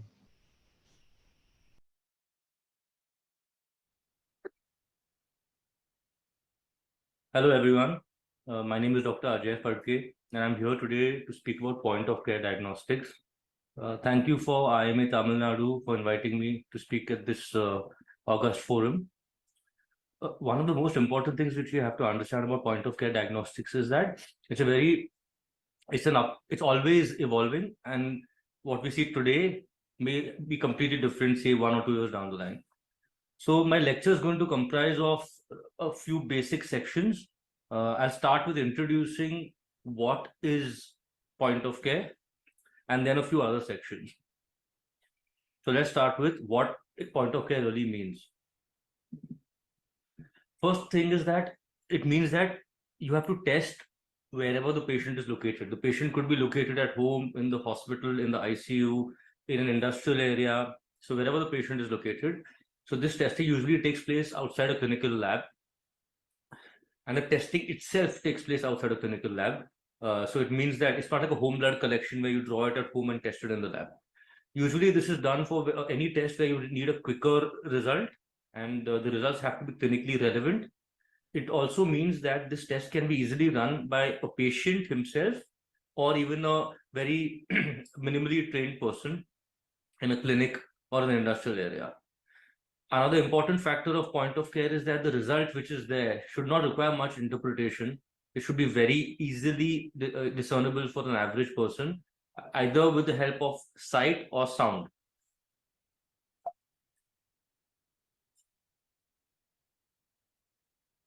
So here we're talking about the various places where point of care testing can be used: in the hospitals, in the clinics, in even concerts, stadiums, industrial areas, airports, etc. So there are a large number of applications of point of care testing. To understand point of care testing a little better, the first thing we need to do is understand where we are today in terms of the Indian diagnostic industry and where point of care really fits in. So what we need to understand is that, point of care is just one aspect of testing. The entire lab processing and the diagnostic sector is a very vast sector. So let's start off with what we know of a central lab, right? So if you take any of the larger labs which you have in India, depending on the complexity of the test, the location of the performing location of the test can change. For example, if you're talking about highly complex tests like cytogenetics or genomics, requires NGS or sequencing, then it is usually done in a lab. Many hospitals also have very high-end lab setups. So some of them are doing very high-end testing as well. For example, Hinduja, Breach Candy Hospital. The lesser the complexity of the test, that means that you don't need trained manpower to perform the test. So this test can then be done at home, assisted living, doctor clinics, non-medical facilities, etc. So this is the spectrum of testing which we have today. In India, most of the testing is done in one of these places, right? So if you have in home or offices or industrial areas, they can be tests which are done by phlebotomists, and they are sent to either small satellite labs or they're directly sent to reference labs. If you have doctors' clinics, some point of care testing may be done in doctors' clinics, but broadly it is either sent to labs and then reference labs. But in hospitals and ICUs, they do perform certain routine tests in the lab, the hospital lab itself, or in point of care in the ICU or in the emergency and accident department. Following which, if there's something more specialized, it ends up going to reference lab. So this is a broad overview of what we have. Now, let's start off with some examples, okay? The first thing I want to talk about is at-home testing. So this is, many of you may know about some of these examples, but for those of you who don't, this is going to be quite informative. So the first thing is that, I don't know if many of you are aware that a lot of fertility tests can be done at home. The first one is to check your sperm count. This is not yet there in India, but in the West, it's used quite a lot. So this checks for sp10 protein and it gives you a count. So if the count is above 15 million, then the test and control band will be positive. So it's very simple. And if the test band is negative, that means your count is below a certain limit. Similarly, you have things like for testing your ovulation, you have a test for FSH, which is post-menopause. You also have a test for the other fertility hormones. So overall fertility testing is quite commonly done in the West, and some of it is applicable here. What we do have definitely is the beta HCG or the urine UPT, which we can do at home. Then glucose monitoring. In glucose monitoring, we have a very simple thing, which is a glucometer, which all of us have seen. And now the glucose monitor will basically link to your smartphone, so your doctor can track your results. But recently, what has actually come up is continuous glucose monitoring, which is like a patch which you attach to your arm, and it with a small micro needle, and then it constantly transmits data to your smartphone. Now, people argue whether so much data is actually relevant and what do you going to do with this data, but this is what is currently happening, and how to apply the data is not yet very clear, and whether actually it will make any difference in the patient or the, if not necessarily a patient, but a person's health overall remains to be seen. Then one of the most common uses of point of care at home is obviously infectious diseases. Now you all know about the COVID antigen testing, which was easily available. In spite of the lower sensitivity, if you repeat the test enough times, then it can make up for the lower sensitivity. You also have tests like a H. pylori test, which can be done at home. Apart from your infectious diseases, you have a newer digital sort of approach where if you do a urine test, you can actually dip the dipstick in the urine test and your phone can scan the dipstick. And then once the phone scans the dipsticks, it tells you, what your pH is, what do you have any bacteria, do you have any pus cells, etc. So it's quite useful that way. Then there are other kits as well, which are for say albumin creat ratio and many other things which are coming up, which again need to be done with a dipstick and then scanned on your smartphone. So far, the FDA has approved a few tests for home testing, one of which is cholesterol, HIV, menopause testing, which is FSH testing, ovulation from saliva and urine, pregnancy, prothrombin, and vaginal pH. Apart from this, as of now, not many tests have been approved by the FDA. So the advantages of testing at home is obviously the convenience. It saves a lot of time. It is done in the privacy of your home. It allows people who would not be able to travel to labs access. It also helps in enhance patient management on a more real-time basis. One of the biggest advantage I would say is that it can enhance public health. For example, COVID again. Not everybody could get an RT-PCR done. So this was a very mass way of allowing testing. So if at all you come positive, then you know for sure you are positive and you should isolate at home. It also will help. Having a glucometer at home helps in the patient compliance as well for those who have diabetes. Then a very important aspect is improve patient safety. Now, what this really means is that if you are at home, then especially in an outbreak kind of situation, it will be helpful to do it at home. And as much as possible, you want to avoid going to a hospital setup when any outbreak is present. The cons are the same thing would be if a person doesn't actually do the test properly at home, then it would be a problem. It can give rise to either a false positive or a false negative result. There is no real quality control done on those kits. Are those kits actually stored at the right temperature at home? Have you kept them out in the sun? Have they become spoiled because of any reason? We don't know. Naturally, not all tests are available at home. We have a very small test menu as of now. So it's a very, very small test menu with a few tests. Now, if something goes wrong, you don't have anybody to call. If you get a report, you don't know who you can speak to about your test result. So that's another problem. There's limited support. Of course, now privacy, like I said, the advantage is that you're doing it at home. But if you're then scanning these results and putting them on a smartphone, then there is some degree of privacy concern where you have to wonder where your data is being shared. And so you should be very aware of where these applications are sharing your data. And then sometimes I have seen that people do not fully understand how to interpret the report. So even if they do get something like an albumin creat ratio at home, they don't know what it means. And if it's 32, when the normal range is 30, is it significant? What are you supposed to do after this? It's not really clear. Now, in obstetrics, I would say there's a very, very important, utilization of point of care. It will come up in the next few years, especially. One of the most important things which I can think about is for preeclampsia. Now, preeclampsia affects about 8 to 10% of normal pregnancies,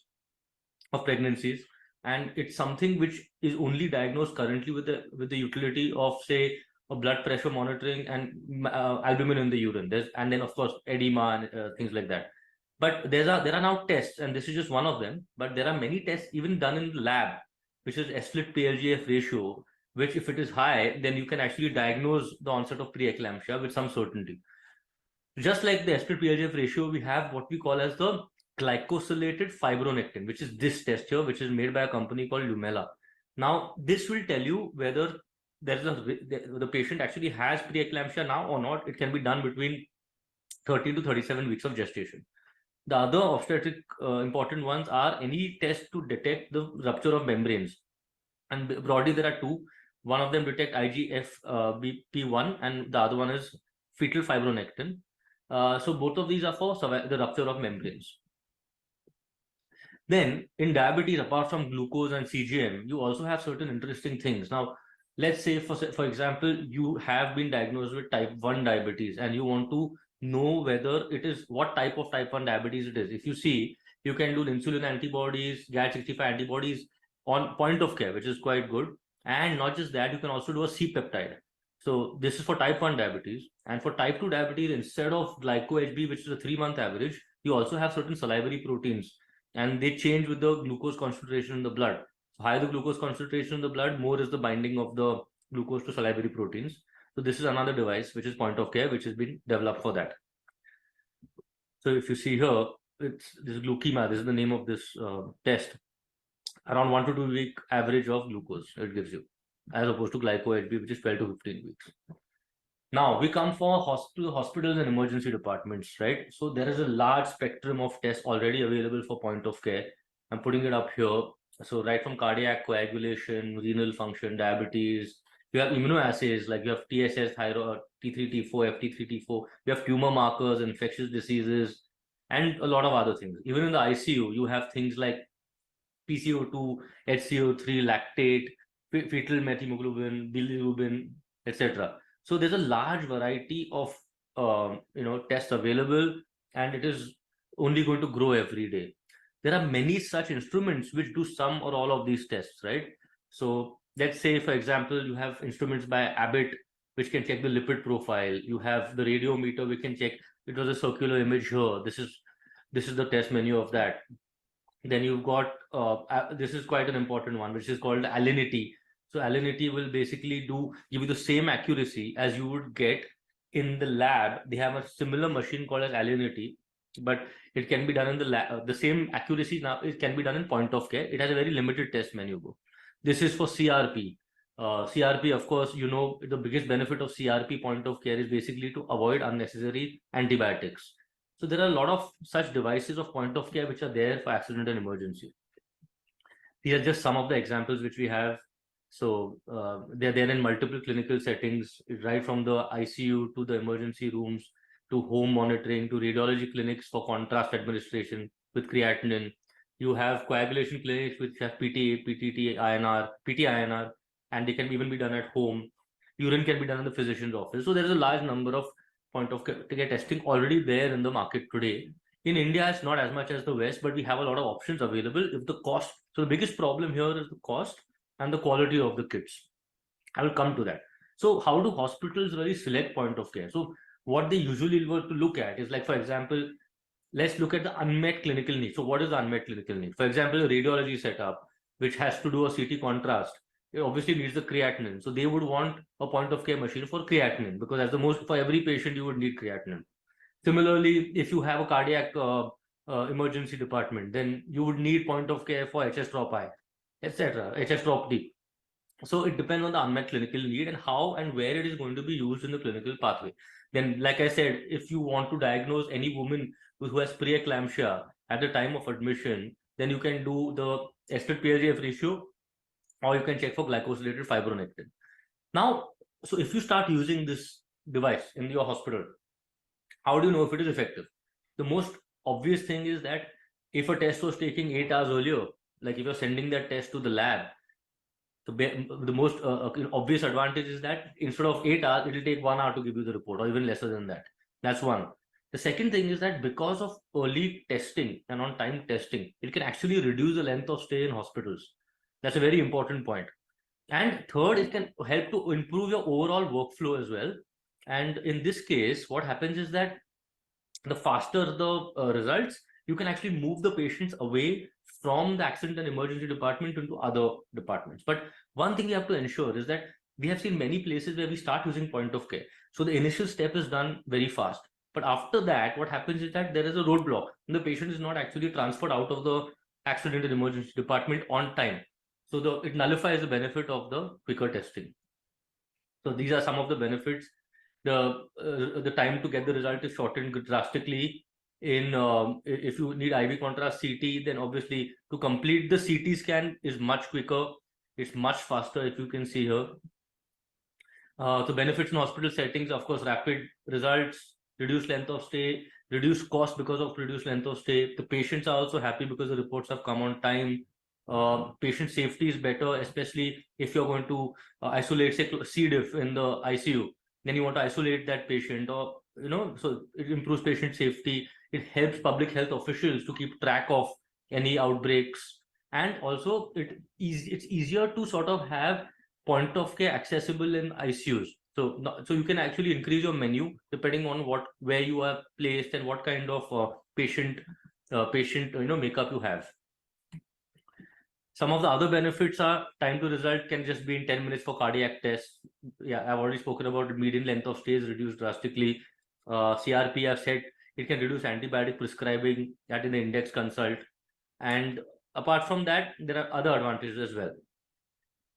Now, the next point of care I want to talk about is that is molecular diagnostics. Now, we know that there have been a large number of lateral flow assays like the one which we have for COVID already present in the market, especially in the Western world. Like for pediatrics over there, 10 to 15% of cases actually strep A. So they have a point of care, a lateral flow assay for that, even for influenza. So now what is happening is that from lateral flow assays, molecular infectious diseases are now moving to molecular diagnostics, so especially in the last 5 years. So this was the earlier one, right? You have lateral flow assays here. It can give you results in 15 minutes, but the problem is that the sensitivity and specificity is quite poor, and it has a very narrow range of targets. On the other hand, you can always send the specimen to the lab. Now, nobody does viral cultures, but for a routine RT-qPCR, it would take about 8 to 12 hours, not 24 hours necessarily. And then the reports have to be told back to the treating doctor. So very high sensitivity and specificity, but the TAT is quite poor. That's why molecular diagnostics is important, because it can give you the report in 30 to 60 minutes and not at the cost of quality, which is the sensitivity and specificity still remains quite high. So these are just some of the examples again. Sexually transmitted diseases is also coming up, chlamydia. Molecular group A streptococcus has come out. Large number of respiratory panels have come out in molecular. So I'll just show you some of them. You are probably familiar with some of these already. This is the Gene Expert, which actually was one of the first molecular devices to come in India. It actually changed the way TB was diagnosed, because TB used to take weeks to get diagnosed. It didn't just tell you that there was TB, it also told you that there was drug-resistant TB. So this was a very important thing.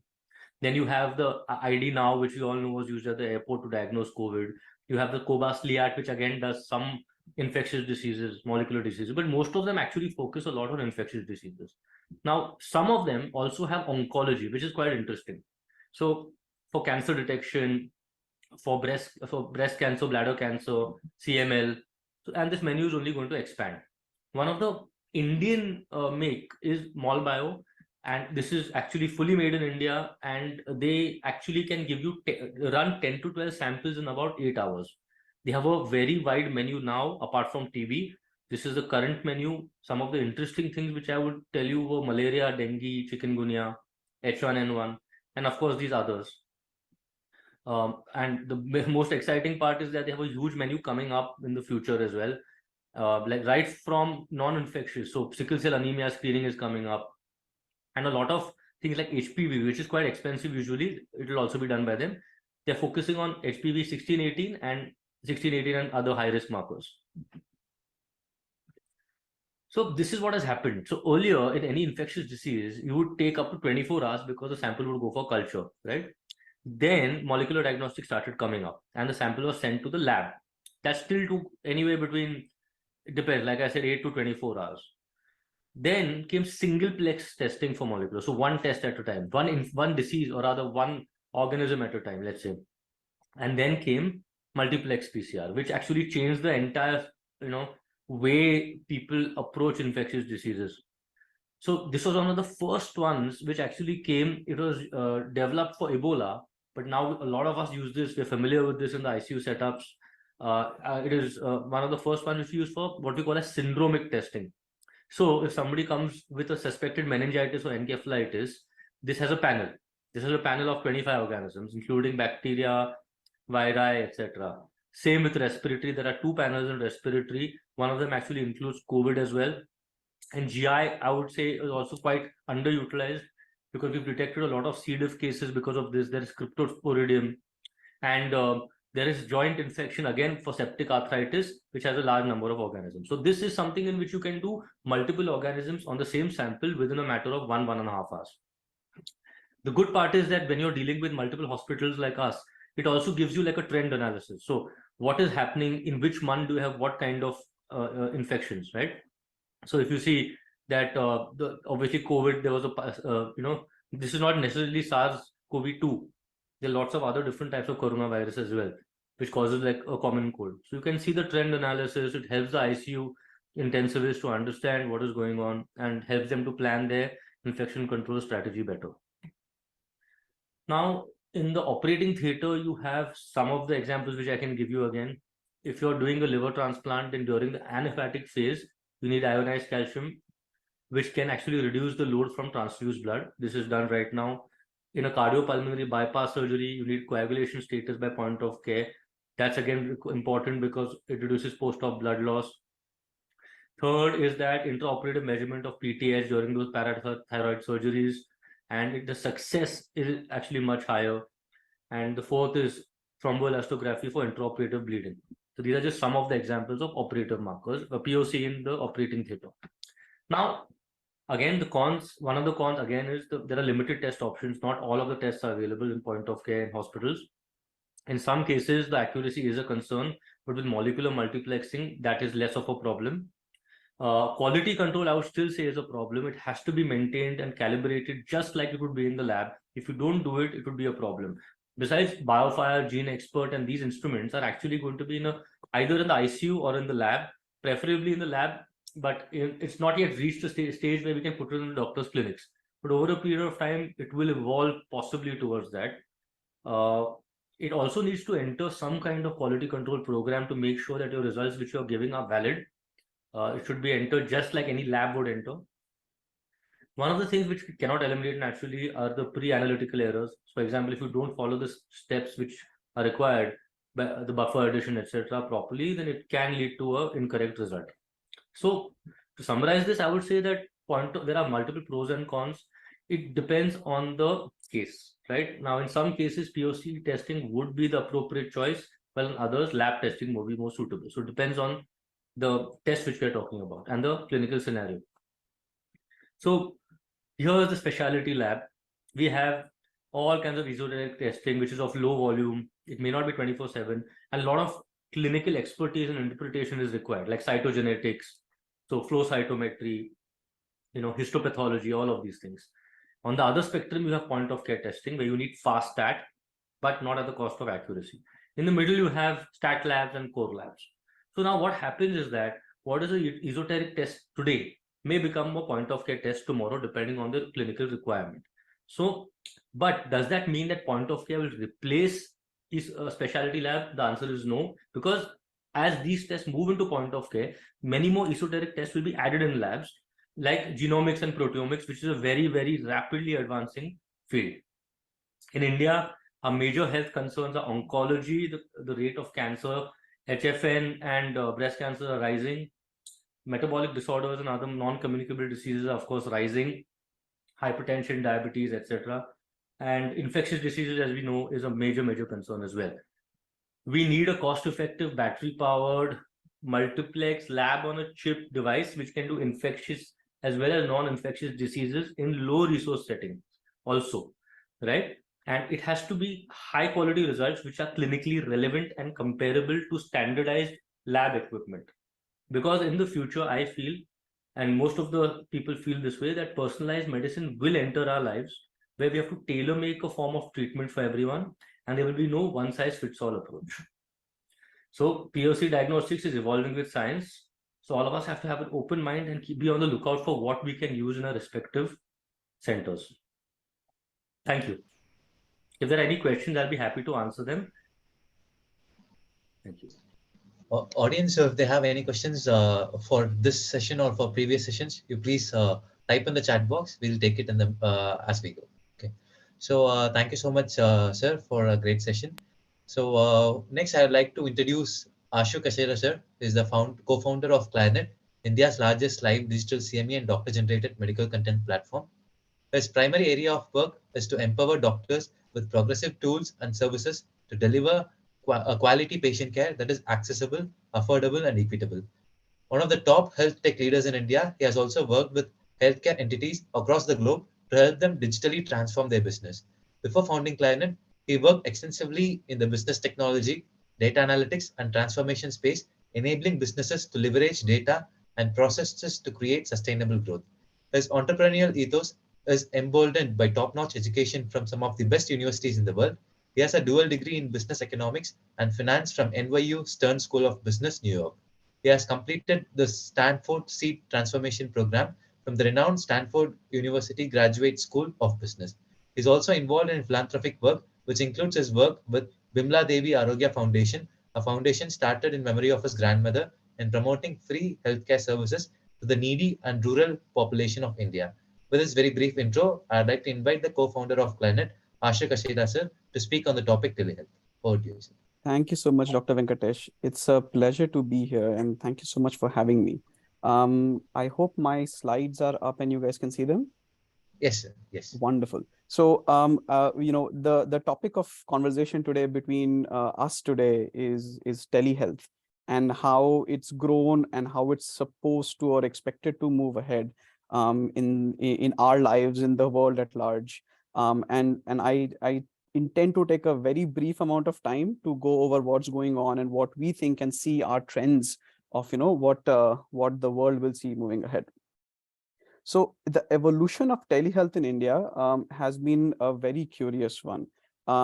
As you would all know, most of it has been spurred due to the COVID-19 pandemic. The whole concept of visiting or talking to a doctor virtually was very strange to the entire world, actually, not just the Indian subcontinent until COVID struck, where the whole need for physical distancing, the inability to move out and about, and the infectiousness of the diseases really changed everything. It topsy-turvied everything. And doctors, you guys were impacted by it more than any other population, right? So there was very rapid adoption of e-consultations, of virtual consultations, which basically really brought people and made them more technology friendly. Necessity is a mother of invention, we all know, but in current day, necessity is also the mother of adoption to some degree. Just because the technology is available doesn't mean that it is used. We've had technologies which do a lot of really awesome things available for decades, but we don't use them. And telehealth became one of these technologies which is available. With the onset of 4G and good internet speeds, telehealth was already available to us by 2010-12, in fact. But COVID helped in increasing that adoption. The adoption came because of this mind shift change.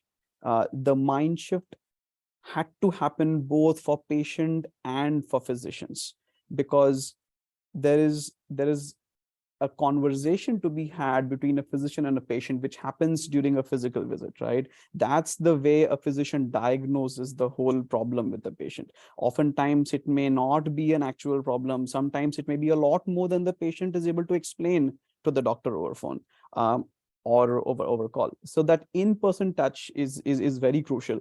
And that unavailability or inability to do that is what caused this huge change in the world, in which we had to start adopting virtual consultations. So what is a virtual clinic? A virtual clinic is essentially any extension of a healthcare facility.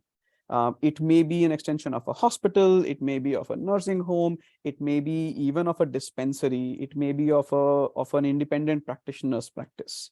And the extension is a very futuristic step, actually, right? The step is there to help improve accessibility, affordability of care provided to individuals. There's no more barrier of geography. It's not so that a patient sitting in Kolkata cannot talk to a doctor in Bombay, or he has to travel miles to go and do a consultation. A person who is sitting in a rural area, say Bardhaman, for example, in Bengal, or Nanded, in Maharashtra, they could speak with specialists, super specialists, which would be very far away, with very easy access through a phone. And this ease of use is actually what helped in, gaining adoption. And adoption really came quickly, right? To take some statistics, which are quite fascinating. By 2021, it was estimated that almost 37% of all adults had actually had a telemedicine experience. eSanjeevani, which is the Government of India portal, suggests that they've done 170,000 teleconsultations just in the month of March last year. These are staggering numbers, right? The interesting thing also is that the population which is using telemedicine is not just the younger crowds, right? The percentage of people who use telemedicine between the ages of 18 to 29 is much smaller. And adults who are above 29 to around 65 years of age were a lot more open and a lot more frequent with the use of telemedicine. And that really helped. It is what kept the world moving during the time of COVID, and it saved gazillions of lives, to say the least. But at the same time, it has changed healthcare almost always and forever. We are not just limited by the need to travel anymore, and it's both the physician and the patient who understands this. But what we need to keep in mind is that it's not always the solution to a medical consultation. Telemedicine is great. Telehealth is not just limited to virtual consultations or virtual clinics. It has a much wider scope in the world, and stakeholders across the value chain are using it. Telemedicine is used for doctor-patient consultations. It can be used for remote monitoring. It can be used to help and increase compliance to therapeutic areas or treatment plans. This huge shift towards eICUs, where medical know-how and intelligence is being shared across continents, where somebody sitting in New York is able to monitor somebody in India, or vice versa, right? Health centers can monitor remote ICUs in non-tier 1 cities. All of these are massive parts of what telehealth can do for us. And that is an adoption which is coming in even stronger today. There are some areas of medicine which lend themselves quite naturally to a virtual consultation. Take psychotherapy, for example, or take infectious diseases, for example, right? These areas are actually really friendly in many ways, but they're not supposed to be treated as a slam dunk. It's not that if you're sick, telemedicine or virtual clinics or virtual consultations are the only way. There has to be a decision made between the physician and the patient both. It is crucial that a physician is able to diagnose a patient with the comfort that they want, right? So the virtual clinic ecosystem is still evolving. However, there has to be a lot more work done in terms of how the business model is going to be set there, what the industry is going to allow, what it's not going to allow. E-prescriptions got allowed only under duress, right? Where they were not honored for the longest period of time. With restrictions coming off now, patients are preferring to go visit the doctor. That one-to-one touch, that human feel is back, right? People are traveling and they want to interact, and they're shying away from these digital means. But there is a right place for virtual and there's a right place for physical. The big question is then for us, when is physical right or when is digital right? It is important for us to understand and appreciate that a lot of what happens in between a doctor and patient relationship deals with the confidence of the patient. It's important that the patient gains confidence and understanding of the doctor. It can be quite simple to discount opinions over virtual calls because they're very easy to come by, right? In a matter of a day, you can have 6-7 consultations with doctors across the country, but that's not the right way. You need to still create a system and work in a framework where that confidence between the doctor and patient is maintained.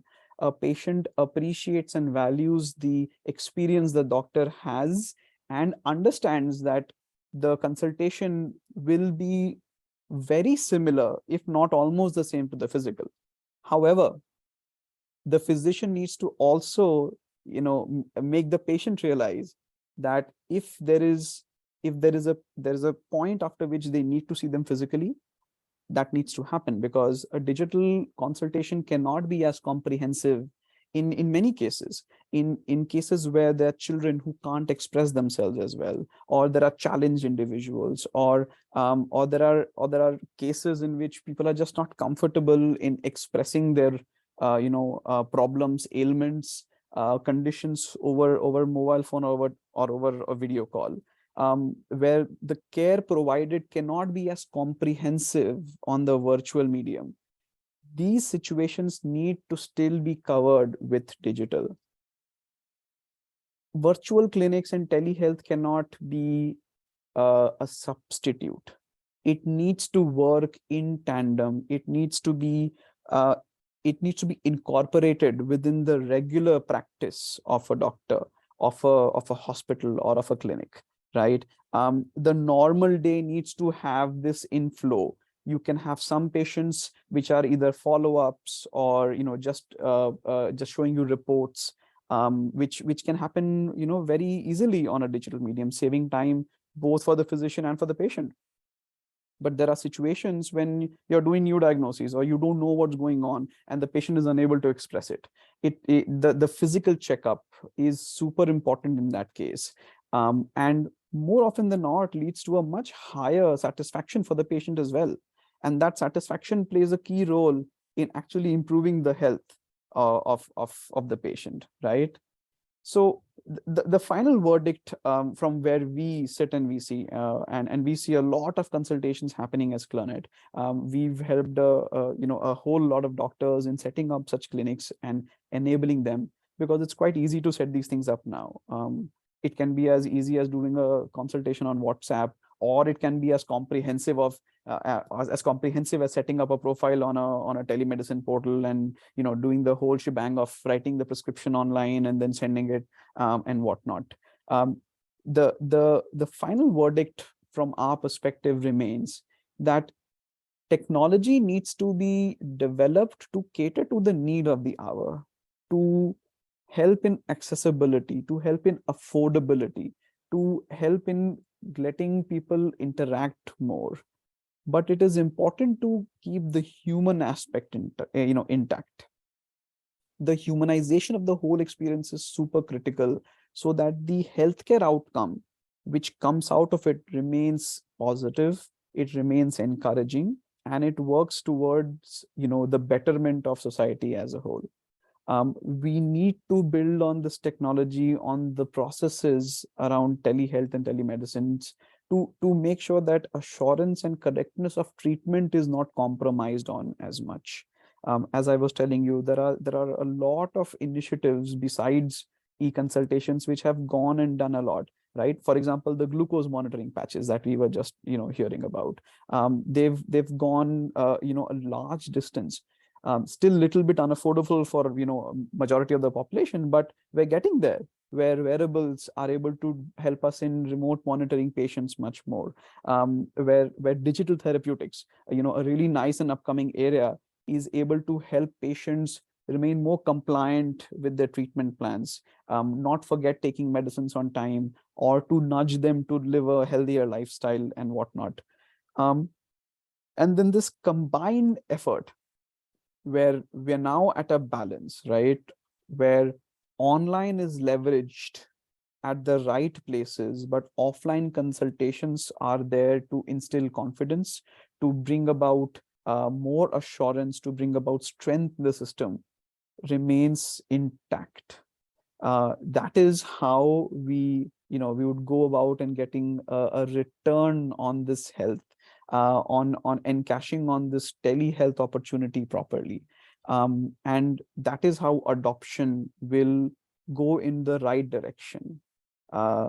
We should all keep in mind a virtual consultation is not 100% substitute for a physical consultation. the touch and feel remains very critical and should not be compromised upon unless and until the doctor and the patient are both comfortable with that journey. And when that comfort comes, and as and when this ecosystem evolves further, I am sure we're going to see a lot more technology playing a role in which it's going to help doctors make their lives easier, where they're able to cater to more patients and provide better health outcomes. And patients are able to consume these services of physicians, of allied workers, and improve upon their health to do better living, and to be healthier individuals. That's more or less it from me. I would be happy to take questions now if there are any. A quick word of thank you to the entire organizing committee here for inviting me. It's been a pleasure, and I look forward to the questions. Thank you very much.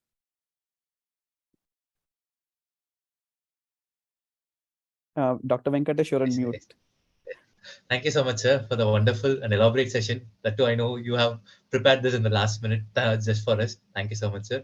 Also, I'd like to take this opportunity to thank you for supporting all our IMA Junior Doctors Network activities for the past 2 years. Thanks a lot, sir. It's been fantastic, and I cannot express how amazing it is to see individuals such as yourselves do such amazing work. Thank you so much for letting us help, and we are here with you every step of the way. Thank you, sir. Thank you so much. Do we have? Okay, I think has Dr. Abid joined? Okay, if not, we'll move on. So next, I would like to introduce our next speaker, Dr. Giridhar Gopal, sir. Sir is a medical doctor from Tanjavur Medical College, 2005 batch. He has completed his master's in community medicine from AIIMS New Delhi. Following this, he did his PhD in infectious disease epidemiology and health economics. His interests are data science, machine learning, and artificial intelligence, infectious disease modeling for studying vaccine effectiveness, and disease transmission models to inform mitigation and control strategies. He was one of the collaborators for COVID-19India.org and led another voluntary team for COVIDtoday.in, which were very famous during the times of COVID. He was one of the he's presently working in One Health Trust under Professor Ramanan Lakshminarayanan, sir. With this very brief intro, I'd like to invite Dr. Giridhar Gopal, sir, to talk on the topic Big Data in Healthcare. Over to you, sir. Yeah, thanks, Venkatesh. I mean, I actually didn't expect, this kind of, crowd and speakers to come in. And to be honest, I mean, I really didn't know what kind of speakers and target audience I need to address this presentation to. But I tried to keep this, as generic and as, brief as possible, so that it just gives a crux of what big data really means. And I'm sure that there are a lot of experts and people who have spoken before me know about this, but for the sake of the people who are coming in, I'll try to share what knowledge I will have. So everyone knows what big data is. I mean, data big, so the adjective itself says that it's a very, very big, voluminous kind of data. But how data in healthcare can be really useful? Now, that's where the big data boom and the kind of focus has come in, right? Why do we need data in healthcare? So that's next question. So before we go into it, let me try to show some story and try to make it more interactive so that people get the context of what we are getting into. Because big data is a different territory, because it comes to a territory where clinicians need to think about data and inform their decisions, be it at a very patient level or at a clinic level or a hospital level or at a broader population level, right? So I'm just giving you a small story.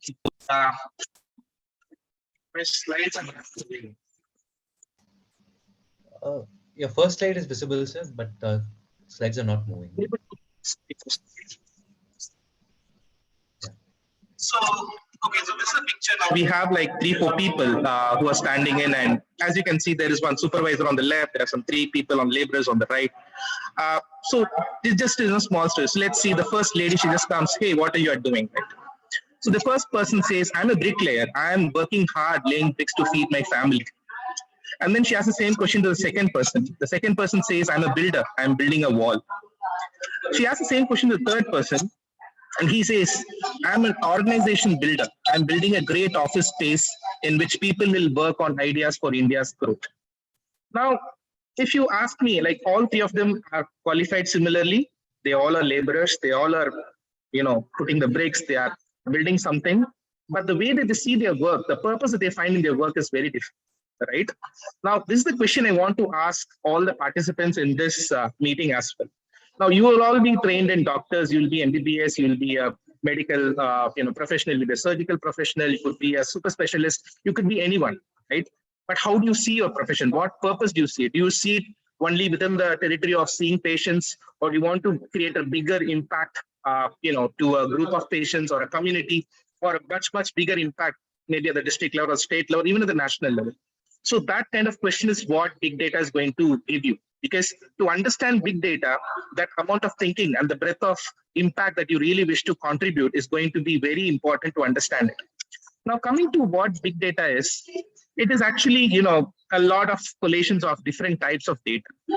Now, here, this picture shows most likely the clinical ones, like you have claims data from insurance papers, you have mobile data and wearables, because that's the the recent hot throb or the kind of hot topics that come. You have the Apple fitness trackers, this tracker, that tracker, so on and so forth. You have some non-retail outlets as well, like you have some medical bills, or you have some specific NCD, kind of habits that can be tracked, where people can monitor their diet, they can monitor the food they eat, the calories they take, and all those kind of things. Hospital EHRs, electronic health records. Then you have some provider softwares, like, a lot of people have come before me who have spoken about softwares and how different softwares can be used to track, individual level data and all that. And then there are some systems wherein you have an opt-in genome registries. For example, people who deal with blood laboratories, or they do testing, the big, screening or something like that. They may store such kind of samples for biobanks, and it can then be, with patient consent, of course, can be opted in for genome kind of research. So basically, kind of a retrospective case control, or, it could be something like, essentially, some kind of cohorts wherein that this is the baseline characteristics of a population or individual. Given that baseline, what is the risk of someone to develop stroke or myocardial infarction, so on and so forth. Patient registries, this is something that few states have started doing it. For example, our state, Tamil Nadu, has started having an HMIS. You have the inpatient, outpatient records in it. You have the treatment that these patients take that is also being followed up. You also have the private payers and their claims. So private insurance players, the government health plans. You have the CM, health insurance schemes and all that, and the pharmacy claims. So all this data right now at this point in time is more of a clinical. But let me just add more, public health, a preventive health version to it as well. Now imagine a kind of a system like when COVID happened, you have contact tracing happening. It's a massive data. It's a massive data. Like people were tracked, people were quarantined, people were isolated, lab testing data. So, you have tests that been coming for pus cultures, you have tests that's been done for antibiotic sensitivity. So all these are all massive data. Now, all the data put together, it's all in different bits and pieces. Now, how do you do some inferences out of this data? How can you make some sense out of this data so that it can make some meaningful policies for your local clinic or for a broader population health is what big data really is. Now, let me go to some technical things, but again, just for one slide, but then we'll get back to the basic stuff. So big data is defined by different V's, right? There's so many, words that define a big data. Volume, of course, it's big, right? So that's the size of data. It could be in gigabytes or it could be terabytes when you take data at the country level or even in the regional level. The velocity, because some data need not be updated on a daily basis. Some can be updated on a weekly basis. Some can be updated on a month. Some can be updated in 2 months. Some can be updated only a year, right? So that velocity of updation, the quality of that updation, whether the standardization of the updation, people who are updating the data know what they're updating. So like, for example, I'm updating, say, antibiotic sensitivity sitting from Chennai. Venkatesh is sitting in Patna and he's, doing the same thing. But how I define antibiotic sensitivity, how Venkatesh perceives antibiotic sensitivity could be very different. So that velocity and standardization, variety, like how I showed in the previous slide, there could be lots of data. It could be different things, but you could try to find the links between it. Veracity, as I said, the accuracy and the way that which people define value, because you could collect a lot of data, but there is no point unless you don't have any value to it. So value of the data is also some measure that we definitely give for big data. validity, which is the data quality, the governance. So essentially, you know that, okay, when initially me and Venkatesh and few others, we took training in, reporting in some reporting portal. But then beyond a month, there is no monitoring or evaluation in how that we have been filling the data. There is no governance. There is no system that tells us whether what we are doing is correct or wrong. So is that validity there? Variability, meaning there is different data sources. Now, all of you know very well that within the country, when COVID happened, each state had its own dashboard. Each district had its own dashboard. Each taluk had its own dashboard. So that kind of variability. And how can you guarantee whether each person and each administrator defines the same case the way that ICMR had given in the guidelines? It's very difficult. So that kind of variability is something that we need to do. There is something called JS, GPS kind of tracking data that has come very recently. A lot of experts who are working it on geospatial programming and all that. Really, really good stuff happening around the world when it comes to tracking, whether vaccines have reached the farthest corners of the world, whether people living in the farthest corners of, the oceans or the mountains or the really, really hard to reach areas are able to get equitable access to healthcare and all that. So the venue. So such kind of data is also something that we really need to know. Vocabulary, meaning when all the data comes into one place, as a researcher, do I know what I'm, doing it? Because I may get some data in Hindi, I may get some data in Arabic, I may get some data in Chinese, I may get some data in Portuguese. But at the end of the day, when I'm presenting it out to all of you, does that really mean the same meaning that it is supposed to be presented in? And then the vagueness. Because generally what happens is there are so many tools around. I mean, forget it. You have the R, you have the Hadoop, you have the Python. There's so many tools on. Let's leave it alone. But the vagueness is the beauty of big data, wherein you then try to understand, you can grade the data. Okay, now this data can be revived. We can do some, like how you do some cardiorespiratory resuscitation. You can do some reviving in the data. You can actually make it live. You can try to make it speak some truth out of it. Some data is really dead. There's absolutely no use in analyzing it or collecting it at all. But that vagueness has to be there. And that's the beauty of working with big data, right? Now, why do we need big data? And so this is the potential implications and use. So this is where we really come to the heart of the topic that I'm just given. You can go into diagnostics. For example, you have a lot of data that's coming in, which actually says that, okay, for example, a specific issue, malaria. Now for malaria, you have multiple laboratories working in, multiple clinicians treating it, multiple patient records coming in through insurance or from patient records. Imagine you combine them all together.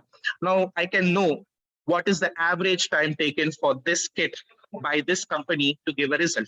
I could do that kind of sensitivity specificity testing, whether the kind of treatment given by the doctors, is it really accurate to what has been given by the testing kit? What is the average time taken by the patient to, return back to office, return back to school? So these are kind of things that as a, policymaker or as a public health physician, I'd be more interested to see. So I can improve the diagnostics. Rather than keeping cheap diagnostics, I could use more that could be sensitive, specific, and also more cost effective, right? So that's way I could actually, using big data, I can try to understand best diagnostics for my population. Preventive medicine, I'm coming from the preventive side, right? So we could try to understand, as I said, you could have a repository of people, understand their baseline characteristics, or you have a people of already diseased people. You can try to trend them and plot them across time, whether they follow the same risk factors and what are the chances of death, what are the chances of recovery, do they complicate, do they not complicate, do they recover, do they not recover? All these kind of things can be done. And that can inform policy, because every, action, ideally speaking, I mean, I don't know whether it's actually happening on ground. It has to be data driven. But sooner or later, there are so many other factors that could come in play, which could actually influence policy. But definitely, if data is good, and we know that each data can actually resonate to a good policy, why not use it, right? Precision medicine. Now, this could be very useful for, the clinicians in this meeting. I mean, you could be a GP, you could be a pediatrician, you could be an orthopedician, you could be, urologist, you could be any surgeon of any sort. Now, if you have a patient level database in your clinic, it will be very, very useful for you to understand that whether your medicines, your ways to treat patients, and whether the diagnostics that you have been using has been really good. At the same time, more useful if you're able to step up, going to the broader picture. If you have the patient level information, as I said, I mean, we are building repositories. So if you have the patient level information, you know which patient will respond better to your treatment, which patient will respond better to surgery, which patient will respond better to this medicine, X medicine, Y medicine, so on and so forth. So that is the kind of beauty that big data can come put forth to you. Medical research, of course, there's so much of ocean when it comes to data-driven research. You could try to build, artificial intelligence and machine learning algorithms. Now, these are things that have started to come in the last 3-4 years. Now, I'm a medical doctor. I'm starting to learn about it. But just to give one single idea of how machine learning and AI has been really transforming things. Now, you can just imagine in countries like Korea and China, apart from this data, they've actually been following patients or people who have been isolated or quarantined through their CCTVs, through their GPS locations, through their mobile credit card and debit card swipes, through the retail purchases. So, it's like essentially using, the complete potential of data and trying to link how COVID-19 can be controlled. Now, if you see zero COVID policy in China, it may not be successful, but how they implemented it, the way that they thought, but it had its own challenges because it will be infringing in people's privacy, which is, a topic that we can discuss sometime later. But that is the kind of thing that, big data, machine learning, and AI can bring into picture. At the same time, it can also give and identify patterns within the data through which we can understand, okay, this set of people are actually at higher risk. This set of people have some hazards to, show some disease presentation in a given period of time. Then it as a drug or any pharmacy or a general physician practicing in the clinic, you can actually monitor which drug is actually creating adverse reaction in your population. Now it's very simple. Now even if you take some simple antibiotics, now few people may react, few people may not react to it. Now who will not? All these kind of things you can actually find, because if you are actually dealing with a specific geographic population, you may be rest assured that, okay, I'm giving this, people are cured and they are going up. But if you try to follow them up a little, one step higher, a little uncomfortable than your regular practice, you try to follow up all this data, you will make sense of what is actually meaningful and what is actually being very useful for the population. Cost reduction. Again, when you're practicing, you will have same kind of patients, but you will be trying to understand how much different things I can do, what different therapies I can make, should I try this treatment, A plus B? Should I try C plus D? Should I try P plus Q? So all these kind of combinations, you will understand which is actually more beneficial, less costly. And that point in time, you can also earn your better name when you're doing your clinical practice. And that can actually ensure that, people also know that, okay, you are very, patient-centric and not like totally corporate or something like that. It's good to earn money, of course. I'm not denying on that regard. But at the same time, when you try to think from the patient's perspective, you always tend to earn more respect and trust in the long run, because that's ultimate customer satisfaction, right? And finally, of course, population health. So I have covered a lot, so I'm just going to next. Now, this picture I'm showing just next to you, you might wonder, why is Dr. Gopal showing this? So is medicine a science or an art? So essentially, earlier days when we didn't have much research happening, it used to be intuitive, but that intuition was driven by experiences, and those experiences were some data, some observations. So when we actually translate these observations and intuitions into science, so the art and science then mingle together. So essentially, a person who is actually driven by good research and good journals, like whatever Harrison's you read, whatever Davidson's you read, whatever Schwartz, or all the books that you read, they all have come from repeated trials or repeated evidences that have been collated over time that have actually meant meaningful outcomes for the patients, right? So such data makes the art like a science. And the more you get exposed to such kind of data, you slowly become, I don't have to refer them, I know them already. So then it becomes an art because it becomes a part of you. So that's how medicine is, right? And then using big data in healthcare, ideally it needs to be integrated. But the unfortunate issue with big data is that each domain is vertical. People don't want to collaborate. It's like, okay, I'm the owner of the data. Why should I give the data to him? I would like to publish my data, because I'm a lab lead, but I would not like to link my data with the hospital. But when you link it, it becomes more meaningful. But then the ownership and the publication rights and all these things come into picture. And of course, the privacy issue of patients, health ownership and all those kind of things. Then, as I said just a little while ago, we need to enable collaborations and knowledge building. Now, because this is a forum for IMA, I can just give you a very simple thought. Now, imagine in IMA, there's a district in Tamil Nadu, say Tanjavur. I'm from Tanjavur, right? And let's imagine there are some 100 practitioners there who are doing their general medicine practice. Now, imagine all these people put their data together and they understand what is the kind of antibiotic that is sensitive for UTI. What is the kind of drug that is being useful for, say, peptic ulcer? What's the kind of drug that's being useful for MI? Now, all these things come together. It can actually help to understand the kind of treatment practices that could be beneficial, that may not be beneficial, both for clinical practice as well as for the patient.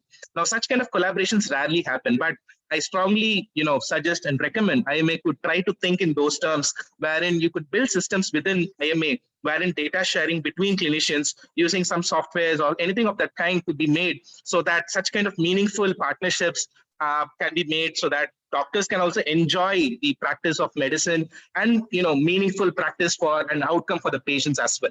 And then I strongly believe, and this is some words that I have heard from my previous mentors, anything in the world can be processed, right? I mean, you can break each and everything that happens in clinical practice into process. Each process, if you make, you can actually quantify that process. And when you quantify a process, you get a date, right? So big data can actually help and ensure that whatever mechanisms and whatever therapies and whatever kind of treatment guidelines or programs that are happening, are they happening the way they should be? Are they not happening the way should be? So you can actually monitor and evaluate whether things are going right or wrong. So that kind of comparisons within the program, you could do the comparisons between districts, between states, between countries, so on and so forth. Then streamlining. So if a process is not good, you could streamline them, you could make them more efficient. Thus, at the end of the day, all the big data, whatever analysis we do, whatever kind of technology we speak, it all boils down to good patient outcomes, a very good and healthy population that can actually contribute to better economy for the country. And then, as specified earlier, we could detect patterns in data. Last but not the least is a decision making by context. What do we mean by context? Essentially, we all, go to papers that have been published in Lancet or the NEJMs. There could be something in, for surgeons or pediatricians. I'm not very aware of it. But those studies have been done within the context, meaning they have been representative of that specific population. It could be England, it could be Germany, it could be United States of America, it could be Japan, it could be Korea, it could be anything. But to understand whether such decision can actually be applied, can be useful for the population within your area, within your practice, it will be very useful if you have such big data access. You could easily try to analyze the same variables that particular studies have done, and you could do a retrospective analysis, whether it is really useful or not. And I'm not speaking on a publication perspective, but even for practice, this can be very, very, very revolutionary, and it can guide clinicians to much, much better, context-specific treatments. Now, coming to One Health Trust, because we're speaking about big data, I thought I should mention a few projects that have been working in big data, so that could actually give a sense of what big data it is. Because rather than speaking on big data and rambling about the different technologies, I thought let me keep it very superficial. So the first project that I would really like to bring on is the antibiotic resistance map. It's something wherein we are actually tracking the antibiotic use across all the countries in the world. And we're also tracking the resistance patterns of WHO priority pathogens in all the countries. Again, subject to data availability, but it's there in our website. It's a yearly, monthly kind of exercise. It has its own challenges because we had to bring all the different reporting, different languages, different types of data, different frequency of data into one format. So that's there in the website. We are working presently on a medical oxygen grid for the country. Right now, we are planning to pilot in Karnataka and Uttar Pradesh. So you can imagine, so you need to bring a lot of data from different private, public players, the supplies of oxygen, the supply logistics of oxygen, the pressure monitors. So there's enough indicators and data that we need to bring together and standardize. So that's again one example of a big data project that we're working in. There is a population level screening of individuals for NCDs and risk factors that we have actually been doing in our campus, which I'll be mentioning in a few slides from now. We are building a demographic surveillance system. So we are actually tracking patients on their lifestyle factors, on the dietary factors to ensure whether that they will develop a disease. Is there a risk factor disease? Then we will give some interventions and something of that sort. Coming to the One Health Surveillance Platform, I'll again explain what it is, why we need it, so that it gives a kind of perspective to you in just next slides. Biorepository, wherein we are making samples of different patients, wherein you can actually compare the blood samples taken today and compare the blood sample taken after a year or two and see how much of all these parameters have changed with time, given the risk factors that these individuals had, whether they're prone to develop MI, whether they're prone to develop stroke, whether people really benefit from interventions or not. All these things can be tested. We are also working on point of care device through a sister company. There's one organization under Dr. Ramanan by the name HealthQ. It's a point of care device where we are training entrepreneurs to go home to home on an incentive-based model, wherein we are actually collecting a cloud-based data of patients who need to be followed up for diabetes, newly diagnosed diabetes and hypertension, and also some simple tests for anemia screening as well as for pregnancy tests. We have been training entrepreneurs across the state and across the country. Maybe like close to 1,000 to 2,000 entrepreneurs have been trained under us. And last but not the least is the global pervasive computational epidemiology network. We are a part of it, and we have been supporting this network with a lot of data from different countries, so we can understand how disease presentation have been changing with time, how pathogens have changed with time, because pathogens are also evolving, humans are evolving, right? How my father used to be, I'm different, my daughter is much different. So likewise, even a pathogen tends to change with time. Its resistance changes with time. How it handles antibiotics, how it handles anti-malarials, antivirals will change with time, right? Climate change is a very burning issue. I'm just coming next to it. And of course, vaccine effectiveness.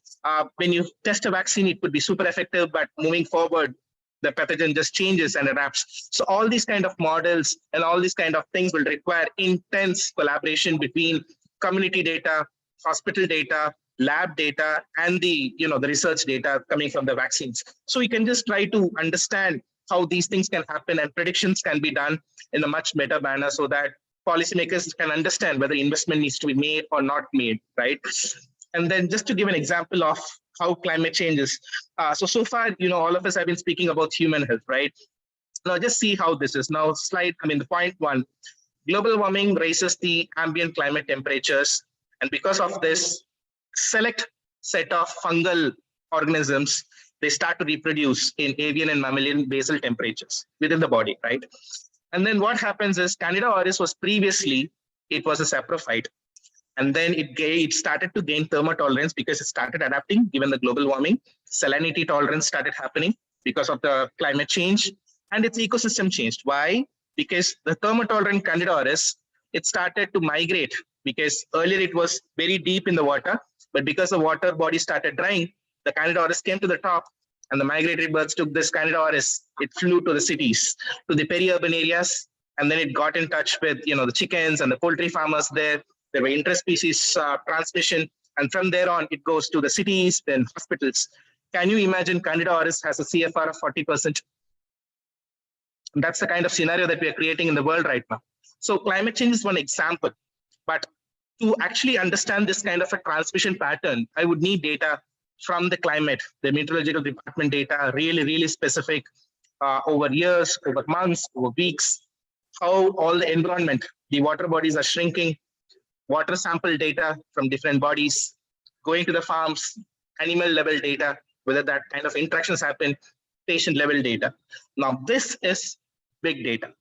Now, you see how you could try to understand one issue of climate change and its impact on changing the virulence of a not so-called pathogen, because Candida auris was not at all present 20, 30 years back.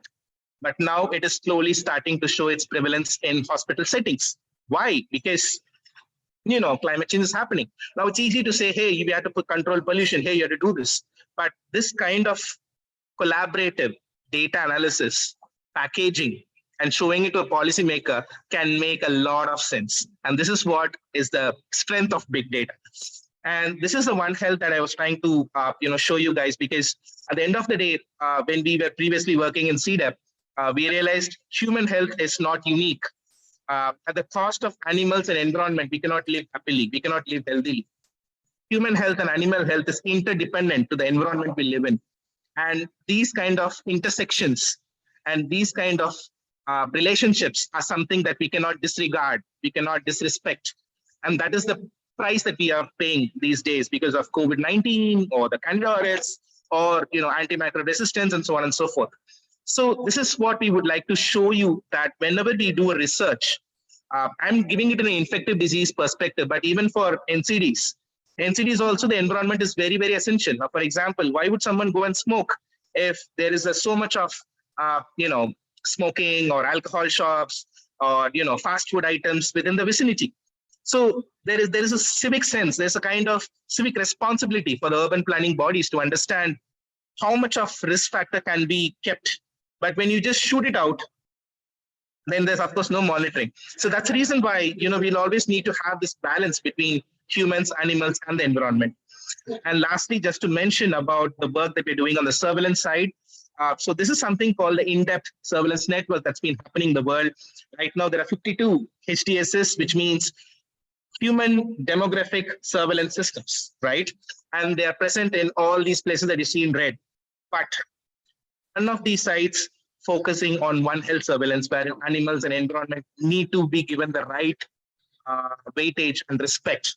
So for the first time in the world, we are actually been starting this One Health surveillance site in a catchment area in Chikbellapur.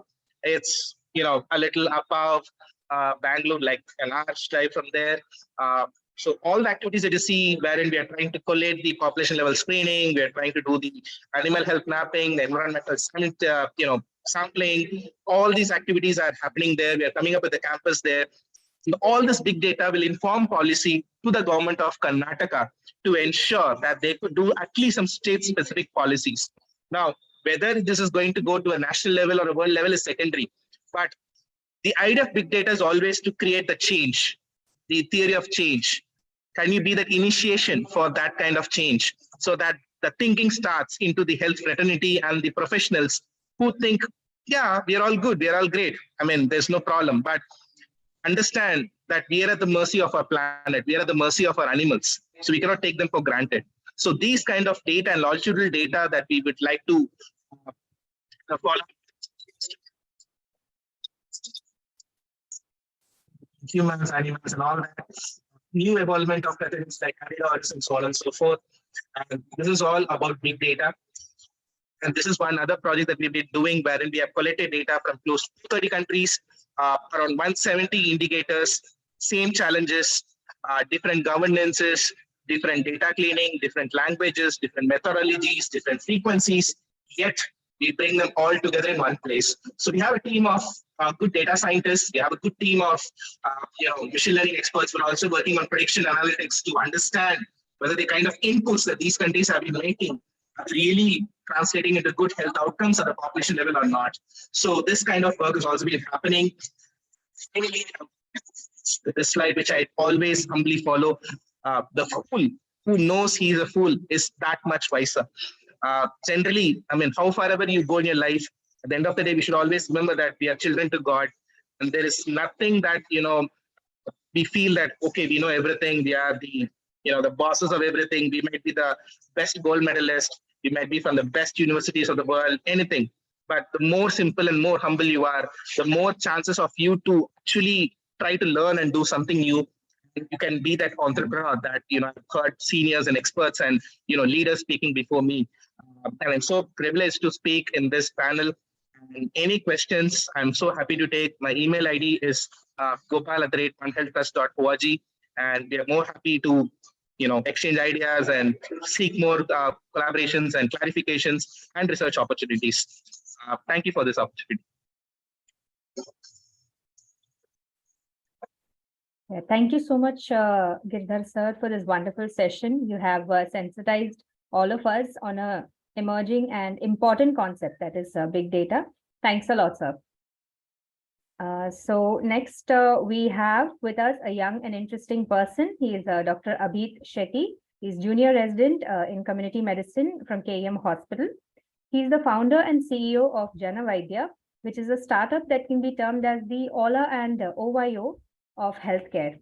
He's also co-founder of Arya Bright Care Clinic in Bangalore, and his startup was incubated in Tata Institute of Social Sciences, Mumbai.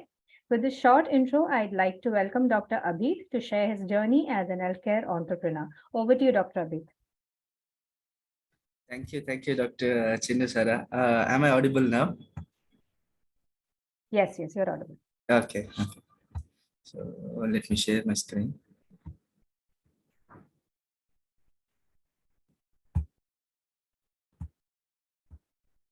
So is this visible? Yes. Yes. So good evening, everyone. I am Dr. Abid B. Shetty. Right now, I'm founder and CEO of Jana Vaidya. So previously, I had co-founded Arya Bright Care, and right now I'm a community medicine student in KM Hospital. So this is a brief introduction about me, but basically, I would like to tell you one incident, what happened to me. So this is what happened when I was staying in one in a rented place, and one of my neighbor, they had suffered a suicide attempt. Basically, they knew that I was doing home visits, so they called me. It was around 10:30, and they called me. I went to their home. A person, he attempted suicide, but they were very timely enough to save him. So he was still in his, he was still breathing. But when I saw him, I was very much sure that he needs a hospital admission. So the person was already in the second floor where there is no lift, and it is a very narrow passage. It became very much difficult. In fact, at that point of time, what happened is, everybody is very much panicking, and nobody, even if the government has a ambulance number, 108 ambulance number, the people did not, even recognized that number at that particular point. So they were asking me, in fact, whom to call, or we'll call an ambulance from a private person, or a friend of mine might be knowing it. So I particularly insisted them call 108, because I had also worked in 108 before that. So after that, they call 108. There is a kind of a conversation with the person who is there as a middleman. So they will be putting you in conference with the ambulance driver. So this person, there will be no much of a location sharing or something. It is just based on what is the I can say what is the landmark near your location. Based on that, they'll just come. And in that particular situation, all these emergency situation, it is very much difficult, to wait for so long. And every 5-10 minutes, we'll be thinking, okay, whether the ambulance has arrived at your location. And once you call back again, they will be like, oh no. Oh, okay, you called some time back. Okay, we'll again put you for the conference. It is that way. And I just saw this right in front of my eyes. And after that, when they got down the person, and they were in fact very much confused where to take, which hospital to take. They were just suggesting a hospital which was in fact far away. But that hospital, they were just telling it because maybe they knew that hospital very much, but because their hospital might have marketed itself. But thing is that there were many other hospitals which were even nearby. Since I was aware of that, I even told them that. So the patient was taken to the hospital. In fact, there was much delay in the ambulance arrival also. But however, the patient was taken to the nearby hospital, and he survived after 3 days of ICU admission. So this is what I learned after that is, Doctor home visit, we were already doing it, because in my previous startup in Arya Bright Care, which I started in 2020 June. So in fact, it was a very much difficult step for me, because the what I understood is the first step is much bigger step and a bolder step. And as one book says, particularly it is written by, I guess, Peter Thiel, 0 to 1. He says that courage is the most rarer quality, even than the genius. And in fact, it is all about the courage that we take to start something. And in fact, with that courage, I quit my job. That time I was there in 108. I quit my job, and then I started Arya Bread Care with the 2 other co-founders. We were there. We were serving even during the COVID times also. And after that, 1 year I was there, and right now I mean, I have founded this Janavidya, where we did doctor home visit, and after that we started referring patients to the hospitals also. So right now, whatever we are doing is this. So we and once the main reason for me to start a enterprise is because I saw my limitations. Because even if I see doctor, as a doctor, if I'm able to see patients, there still I have a limitation of maybe I can see 100, 150 or even 200 patients on an OPD basis. Maybe even if I perform surgery also, there is a lot of limitations. But once if there is a platform or a enterprise that is created where many other doctors like me can work in such platforms, then definitely it is a very much good work and a service that we can give to the society, in fact. So this is what I felt. I saw my limitations, and this awareness gave me a push. And the one more very important thing was that question why I wanted to be an entrepreneur. That was very strong with me. So every time, some of the other things happened, some of the other not favorable things happen, I just come back to this question, and then that question, that the answer for that question keeps me on going. So and my journey as an entrepreneur, I just told you, I co-founded Arya Care with two others in June 2020. Served even during the COVID situations, and founded Janavidya in 2021. So business opportunities, what I found is, immediately after my MBBS, I was not able to, I did not even take MD community medicine. Immediately after my MBBS, I had 4 years of experience even before joining MD community medicine in GS college. But during that experience, I also studied for 1.5 year for UPSC. And after that, when I started my entrepreneurship journey, I could see that, I was there in the field. I can see that there is so much of opportunities, but thing is that we have to invest ourselves in that. So as of now, as of that situation, even as of this situation, even though we can see so much of opportunity, but thing is that we can invest right now ourselves in very limited things. So the business opportunities, I see that there is, the more of problems, the more of solutions definitely are there. And it is much about once it is in business, if I can say, much about a healthcare entrepreneurship. Whatever we do in healthcare becomes a social enterprise. And even if it is a social enterprise, definitely there is money involved in that. But we have to understand one thing is, it is not, the people are always giving us money not because we are working hard. The people are only giving us money because we are making their lives better somewhere or the other. Be it ordering a food, or even providing a healthcare service. All these people are giving money because we are somewhere or the other making their lives better. Maybe that is what I have learned. My experiences and my learnings are, I can say, in fact, if I had told much about my experiences, I just wanted to convey more of whatever I have learned through these experiences here. So I have tried to make it little bit of a different slides coming. I feel that enterprise is much like a life. I feel that I see that company is like a life, or whatever we build has a life, because it actually is just a form of legal paper with a set of laws. But the people who are actually running this enterprise are living. So the enterprise definitely has life.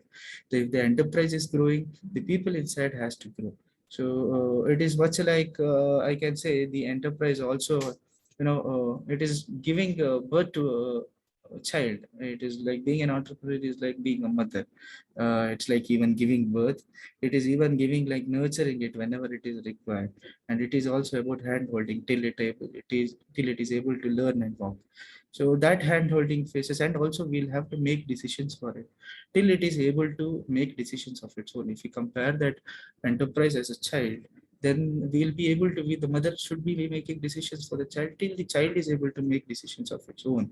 So these things we'll have to do it. And my entrepreneurship journey is more like, I can say it is a path of liberation for me also. I am considering this in a very spiritual manner. In fact, it is also like so I am able to give you much examples like now it is also like traveling in a train. Traveling in a train, matlab, if we want to go particularly to one destination, then we have to actually wait in the railway station. So we'll be, most of them will be like just planning, but not executing. But the time will not wait for us. It's like the train. So we'll have to be in the railway station, we have to execute things. And when time comes, definitely because the timing of doing a particular business is also very important. That is what I feel. Too late to a market or too early to a market is also not good for the business. In fact, right timing is also very good. In fact, we might miss the train, but it is much, people would still prefer rather going to the railway station much earlier and waiting for the train. It is like that. So much people are ahead of the situation and they will be anticipating the situation. That is what Jack Ma says. You believe in something and what is going to happen for the next 10 years, and you believe in that and you execute according to that. So we have to know the destination. Maybe even if we miss the train for that particular destination, we can still go by walk or go by bus or go by any other means. So, but if we do not know the destination itself, we do not know the direction itself, we will be going somewhere or the other. This is what I have learned through this. And in fact, that one situation, one phase where I was suddenly I started preparing for UPSC and immediately changed the decision to continue my entrepreneurship journey was this, because I felt that we as youngsters, we tend to see for very short-term goals, because I wanted to be one particular thing. Okay, for the next, okay, I want to be a UPSC person. I want to be an IAS officer. Okay, what next after? Even if I get first rank, what next? Okay, IAS officer, and then what next? That will be a big question for mark for me. In fact, then when I thought more about like what actually I want to do, and if 40 years down the line, what I actually want to be, and that time I just understood that I am very clear that I want to be a person who is doing something of his own. So that one, when I thought like that, then it was very much easy for me to take that bold step. In fact, because right now it might be very much difficult for me. Right then it was difficult for me, but as time passes, it definitely gets well. In fact, I started doing things what I actually wanted to achieve. Even after, in fact, even if I go into UPSC or something, I might be there for 10-15 years. Then, I am very much sure that I'm going to quit it and come and do some business of my own, because government jobs like IAS, IPS does not allow you to do business when you're doing that. So I was very much clear. I quit that, made that bold decision. In fact, I feel that fear is one thing that is always, even for young entrepreneurs. Many people I have met, many people. Many of my friends, they have a very good idea. They say they have a very good idea. In fact, many people have explained me that I have a very good idea, but it is just about execution. We have to slowly, in fact, I feel that we have to slowly start executing whatever we want to do. In fact, maybe some of the other ways, some of the other time we just may fail, but definitely we are going to learn something from it. It is an investment of time as we are going to learn from it. What I say is always explore, experiment, and execute. This is what I have done. Because I am not a big entrepreneur at all. I'm still learning. I'm trying. I'm learning, and at the same time, I'm trying to guide people. Whoever is trying to, build something of their own. In fact, I have one of my friend who is also is an artist, and he was particularly planning for something of a business, art industry. So basically, I try to help him in some or the other way possible. In fact, my knowledge and skills are still limited, but I'm trying to do it as much as I can. Yes, and also in my journey, I had also dealt with crisis situations like COVID wave. In my first enterprise, that is Arya Bright Care. So that time we had COVID second wave going, and we had almost a very viral situation. Very viral situation since our content had gone viral. So that time we have to taken a lot much of people for jobs. That particular instance. In fact, making quick decisions. I learned making quick decisions. My co-founder taught me a lot of things. I learned along with other people also. I met other administrators. That was a very much. I can say that we were receiving around 900 to 1,000 calls per day that time. In fact, we were working till 11:30, 12 o'clock till the night. And once you keep the mobile phone for charge, when we come back with that time itself, we'll be somewhere having around 300 to 400 missed calls. In fact, that because of a poster which I had designed graphically, that went viral and it went all over India. I can say all over the world. We were receiving night calls from different countries. So I have that experience of dealing in the crisis situations. In fact, a very tiring situation, but we had to do it. And also dealing with content viral situations. Not just in Arya Breadcare. So this is the poster that went viral. Arya Breadcare car. So this even the designing of this car, I made the designing for this car because I know a little bit of the graphic designing. I do graphic designing with my iPad. So I did the graphic. This is not actual car. In fact, this is the actual car. This is not actual car. The color of this car is gray, but this whatever graphic designing I've done and editing I've done, it actually looks like this. This is a car with a branding on it, but this is a virtual branding that I've done. So I had done this. In fact, this went viral. So much so viral. We had continuous work for the next 1.5 months. In fact, this is one video after I came to Janavaidya. This is the first video that went viral. So this was around 1 minute video, and what I learned is from this. What I learned is, in fact, videos are a very good source of reaching out to people because our industry or our sector is much of awareness building rather than saying it as a marketing. More of awareness building. What I understood is I just told about our services. That is, we are providing this referral side of the services to the patients in Bangalore. And this video went viral, and we received around. This was around I think 7 months back.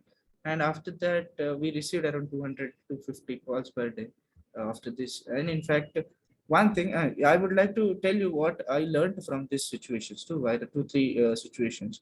This happened. We just received the calls. Yes, done. And this was the second video in Janavaidya. This was the first video, and this is the second video in Janavaidya that again went viral. This is in Kannada, I had said. The same content in a very shorter version, Kannada, I had said. But the transcript was in English. So this also, for the next 1 week, we had the situation where we were receiving 100 to 150 calls. But the next video, this went all over Karnataka. This video fetched us so much of good name. In fact, we received around 250 to 300 calls per day. But what I learned in this video is I executed something that time. These two videos, when these two videos went viral, we started receiving calls, but there was not much of execution that I took the next step. But what I did here is in this video, after this video went viral, I took the next step after that. I got more people for that. I got more people for the management. I got more doctors. I got people for individual roles, particularly to take care of particular departments. So that is how I started learning how to become a better leader. And I am still learning to be a better leader. And one thing what I understood was, in fact, we know our limits. In fact, I am still, a lot of aspirations is there to make Janavaidya is much into Ola of healthcare and Oyo of healthcare, because the Ola of healthcare is for particularly because doctors will be replacing this driver's part. In fact, I have to say very crudely, but it is not as simple as Ola, because there is a lot of other health data also we have to maintain. So this will be particularly like that. They can, they can call doctors directly to their homes, and the nearby doctor would attend them. And also Oyo of healthcare, because in Oyo what we do is we book hotels, but here what the patients do is they book the beds of the hospitals. We give all the information to the patients, which is required for better decision making. Because right now in that, as far the market research we have done, there are few platforms who are providing this kind of a service where they give a particular information about the cost of one particular service generally. But what we have understood is we have to give more of information to this patient, and that information is very much necessary for them. It is much like, in fact, that one particular thing got reiterated here in CHS Medical College also. The people come to GOPD first, and from GOPD they get referred to different sections. So that got fit very much well with our doctor home visit, because from there itself we started with this referral services, which was because of the patient. Because when the doctors went, there were some emergency situation and the patients were needed to be referred. Right now we are doing this for entire Karnataka. In fact, anybody from Karnataka, they can call us. We'll be providing them the information of the nearby hospitals, along with the information of the insurances that is applicable in that hospitals, and the cost of the particular procedures of whatever they want to have there, and in fact the bed charges also. So all this information we are providing right now. What I understood is, to be an all-type student and to be an all-type teacher, to learn much of things and then teach it to my teammates, and learn along with them. In fact, what I can say is this is much like a sustainable growth. What happens is, in an enterprise, the practical situations, we tend to give much of our skills and our knowledge to all our immediate teammates who are the second line of leaders. That time one particular situation comes where they, some business owners, they say that you should not tell them everything. In fact, they would know the secrets of your business and then leave. In fact, there are many other business consultants who will be having answers for this. What I particularly feel is, my approach to this is very much different. In fact, we have to teach everything to some person, or a person whom who have to actually give responsibilities. Basically, if I have to give responsibilities to one particular person, I have to give him each and every education what is necessary for that person to manage that responsibility, to take that responsibility. In fact, we can definitely divide responsibilities, but to be that teacher, and also to be that student, all type student, is very much important. That this is the emphasis of this entire thing, I can say. And to much be about collaborating rather than competing, because there are situations, we still have phone calls from different other home healthcare service providers who also do doctor home visits. But once they call, it is much about not kind of a competing tone, but it is much about a collaborating tone. Always, in fact, we have collaborated. We took this initial step from our side for some of the healthcare services. Some of them have called, they made the call for us for these collaborations. Yes, but what I feel is, it is much about, not much about, when it comes to healthcare particular, it is not much about who makes the much revenue of this one particular stream, but to provide the best services and to provide the services on time. That is what I feel, because as what I listened to a TEDx speaker. In fact, I don't remember his name. What he says is, we actually need to have a multiple sources of income, because if there is a particular single source of income, there is always trying to exploit the other person who might be your client, because to increase the revenue for you, increase the amount, money for you, that might happen. So to avoid that, it is always much better to have multiple sources of income.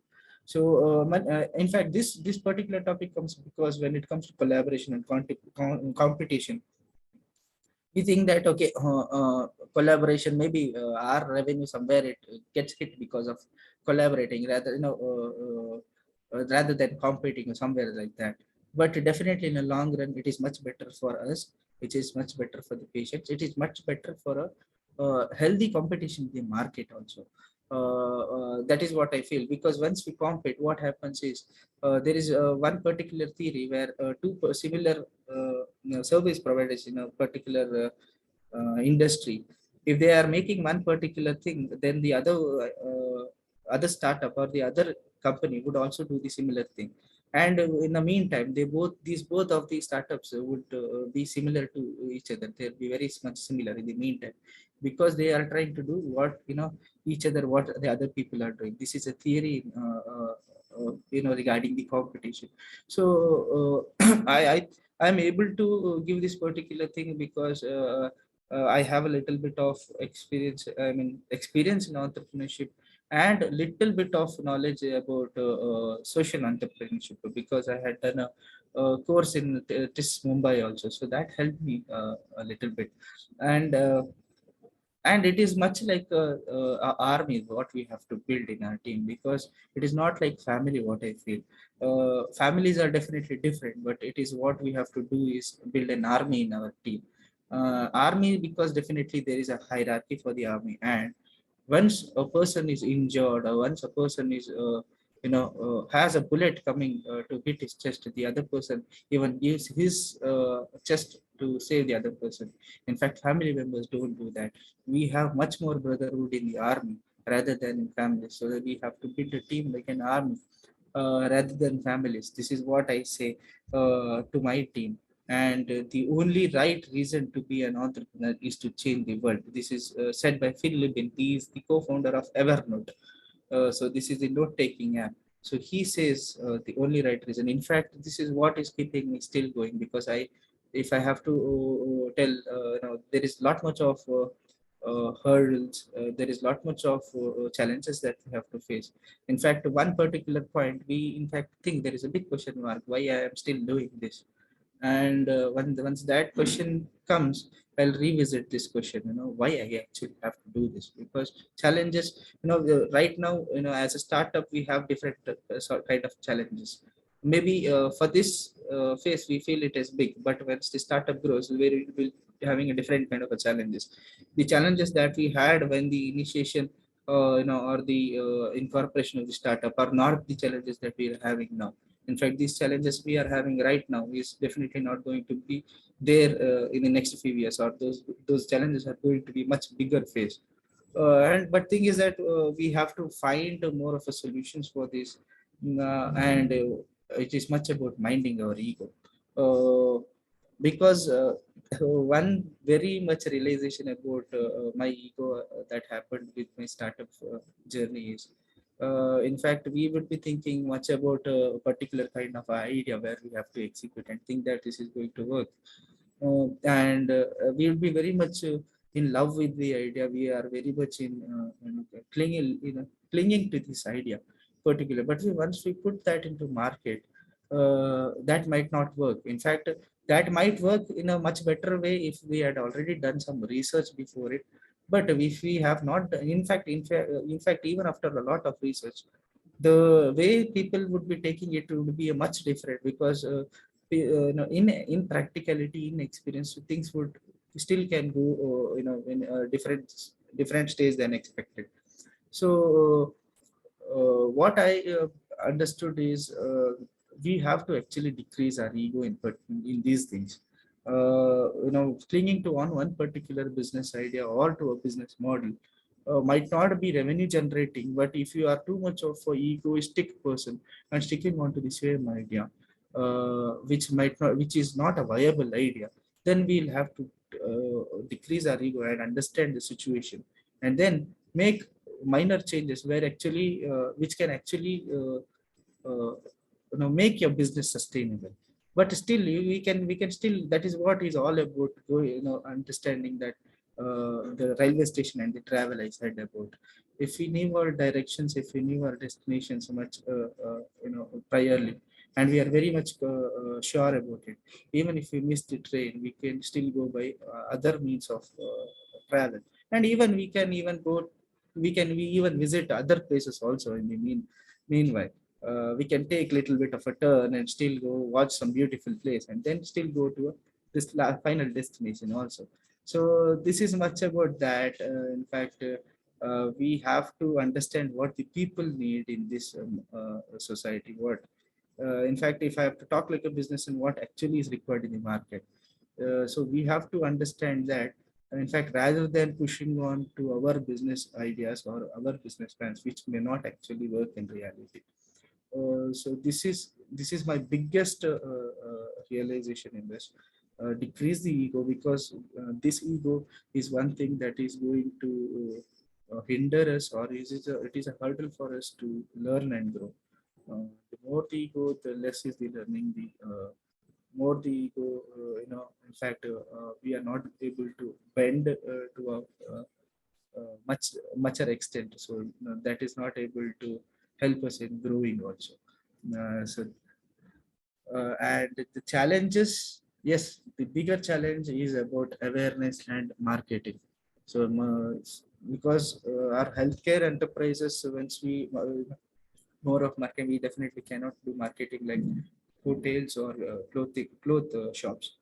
We have to do marketing in a very much different way. So we have to do much about awareness.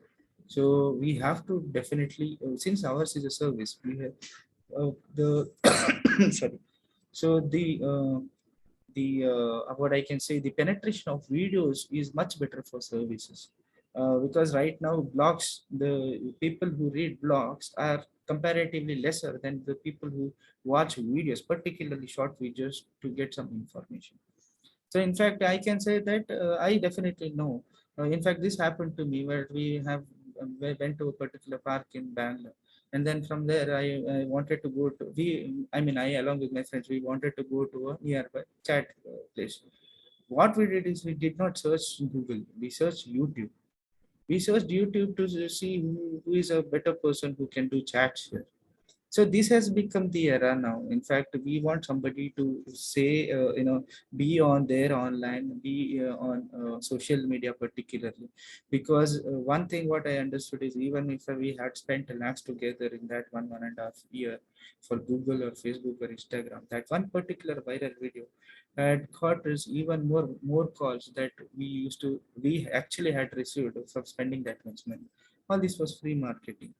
We had given the right information, and also at the same time we provided that service. And right now, whatever we are doing is because of the word of mouth marketing, that I can say. All those videos that I had shared that time, and even those people who had received the services, they are still sharing those videos. We are still receiving calls, and we are telling them from where did you, we still ask them, from where did you get our contact? They'll be like, we particularly saw your video on YouTube, or we got it on WhatsApp. So this is kind of a very much a reiteration for us that social media actually works and helps for us. Right now, we started giving much of a health related information through the social media. And one more thing is a challenge is about fear and courage. If we had to actually take one particular step, one particular decision, or in fact start something of our own, be it start with the enterprise, or take a quick and immediate decision for the enterprise. That much thing is about fear and whether what will happen next. So if it is much good for the entire company, and if it is not harming anyone, and if it is still legal, we can we can do it with courage, because we might lose at the end, we might still lose some money maybe, or lose some time, but the learning is still great.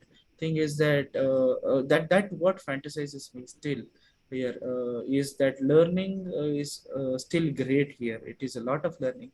Maybe I am into entrepreneurship since 2.5 3 years right now, and maybe in another 10 years I will be having around 13 years of experience. Some of my friends even ask when is the right time to start. I tell them as soon as possible. So because we would be having much better experiences then. So right now, as Dr. Abid, Dr. Abid, yes, kindly try to fasten. yes, We I have. have just just this is the last slide. So this is the services provided by Janavaidya right now. We do teleconsultations. We are providing local hospital information to patients and nearby referring them to nearby hospitals, and also even coordinating for the process. We refer them to the nearby hospitals, and also coordinate for the complete process. We even book them the ambulance. We provide them the information of the the bed charges, the fees, and also the what whether the insurance whether they have is applicable. In fact, we see that many hospitals say that they are multi-speciality hospitals, but it doesn't mean that all the hospitals provide all the services in them. All the specialties are there. It only means that it is having more than two specialties. So we have to actually give them the particular patients particular information, whether a cardiology department is there in that particular hospital, or where exactly is cardiology department near your location. So these kind of informations we give after the teleconsultations, along with the teleconsultations. So and also if they want home health services in their local areas, we are also doing that. This is happening all over Karnataka, and also doctor home visit particularly in Bangalore and Mumbai. Yes, and this is all about it. I made my PPT a little bit different and try to give my info. I try to say whatever I had learned through my journey. And thank you very much, Dr. Chinu Sara and the entire HeDaL team, and even Dr. Karthik. Thank you very much for giving me this opportunity. I'm very much overwhelmed to be here. Thank you so much, Dr. Abid, for such a candid talk. It was very interesting listening and learning from you. That too, at a younger age, you have gained a lot of entrepreneurship experience. Very interesting to learn from you. Thank you, Dr. Abid. Thank you. So next, I take immense privilege in introducing our next speaker, Dr. Achishman sir, someone whom I'm a big fan of. So Dr. Achishman sir has completed his MBBS from SEB Medical College, Cuttack, and MD in Community Medicine from Banaras Hindu University, Varanasi. He's an epidemiologist and a social scientist, and he has expertise in designing and managing multi-partner networks and multi-site epidemiological research projects and in grantmanship, and has rich experience of working in focused research and policy translation environments. He has been intensely involved in several research projects that have translated into national policies, like the Government of India SOP for Management of COVID-19 in Rural and Peri-urban India, RBSK, PSBI guidelines, etc. He is the director of Grid Council as well. With this very brief intro, I'd like to welcome Dr. Ashishman sir to talk on healthcare in metaverse. Over to you, sir. Thank you, Dr. Venkatesh. I'm immensely honored to be a part of this initiative from the Indian Medical Association JDN, Junior Doctors Network, I guess that's the full form, right? Tamil Nadu branch. Yes. And of course, HeDaL Health Data Lab. I take this as an opportunity to share whatever I could understand and envision about metaverse, healthcare in metaverse at the moment. It's an evolving topic. So thank you so much, Venkatesh, for giving me this platform. My regards to all the audience here. I do not have the opportunity of interacting with you directly. Some of you may be quite initiated into metaverse and tech stuff. Some of you may be naive. So if my presentation or whatever I talk goes a bit like in between, please pardon me for not meeting your expectations, or maybe sounding a bit jargony at times. So with that, I'd like to share my screen. I have a brief PPT. Venkatesh, can I do that? Please, sir, please do. Is it visible? Yes, sir. Perfect. Okay, so I would not take much time. So I'm timing myself. I have 10 minutes or 15 minutes. How much time do you have? 15 to 20 minutes should be fine. Let's say 15 minutes. Right. So the topic is healthcare in the metaverse. And this is quite sort of a fantasy, because I remember I had a notepad when I was in class 1. So that notepad had a cover page. It had a colored cover page, and there was a cartoon like a man with a watch, and he was talking into his watch. So there was a small photograph of another man on the other side, and that watch had that photograph, and this man was talking to him. That was the time when we had a black and white TV at home, and we had just Doordarshan, and and it could catch my imagination, and it has been so strong that I remember till date. But over these years, am I stuck? Yeah, okay. So over these decades, technology has made immense progress. And now we are like, of course, talking on the phone. We have smartphones and we can do video calls. We can share files easily. And things have almost disruptively transformed. So they have changed. And when we look at technology, and as I grew up through the 80s, 90s, and then the early 2000s, I could see that the amplification with which technology has been evolving, has been changing, has been self-reinforcing. So one format of technology came up in the form of mobile telephony. The other one was internet, and then mobile telephones and internet became best buddies, and then the magic happened. We got the banking system into the phones, and so many things now happening. Technology is building upon like one layer and then another layer and then another. I also grew up to Orkut, and of course Yahoo groups, MSN networks. Those disappeared. SIFI groups, they also disappeared. Facebook came up, and now Facebook is also trying its best to keep pace with Instagram and whatnots. With this kind of a technological evolution, yeah, Venkatesh, you want to speak? Sir, I think you're still in the first slide, right, sir? Yeah. I do not have too many slides. Okay. Right. Okay. So when things are evolving at this kind of a pace, and we see that technology is empowering, that means it gives us a lot of options to do things. And when you get too many options, you feel very empowered. So technology is empowering, and technology is also a leveler. That means it brings up people who are disadvantaged, vulnerable, to a platform where the more advantaged are also there. So it's a leveler. When we look at technology from that kind of a view, and especially I was listening to the previous speaker who was talking about social entrepreneurship and those things, that means we are trying to safeguard the most vulnerable in the community with a philanthropic attitude. We at times should also think that not everyone has equal kind of an access or adaptation or adoption of technology. So technology as a rescuer can also be a stimulator of disruption, and then the different sectors that get implicated in the process have to match their pace. Of course, technology in space science is much evolved. In defense, it's much evolved. How does healthcare keep up with that pace?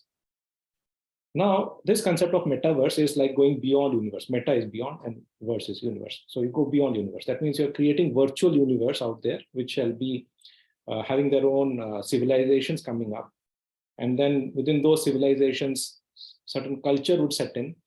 And how does medicine, and especially the practice of medicine, which is a social phenomenon, match up to that kind of an upcoming civilization and expectation of doctor-patient relationships? With those aspects, let's see how the metaverse is being imagined. So metaverse, and these are immersive techniques. That means technology. That means the person who is experiencing these technology gets immersed.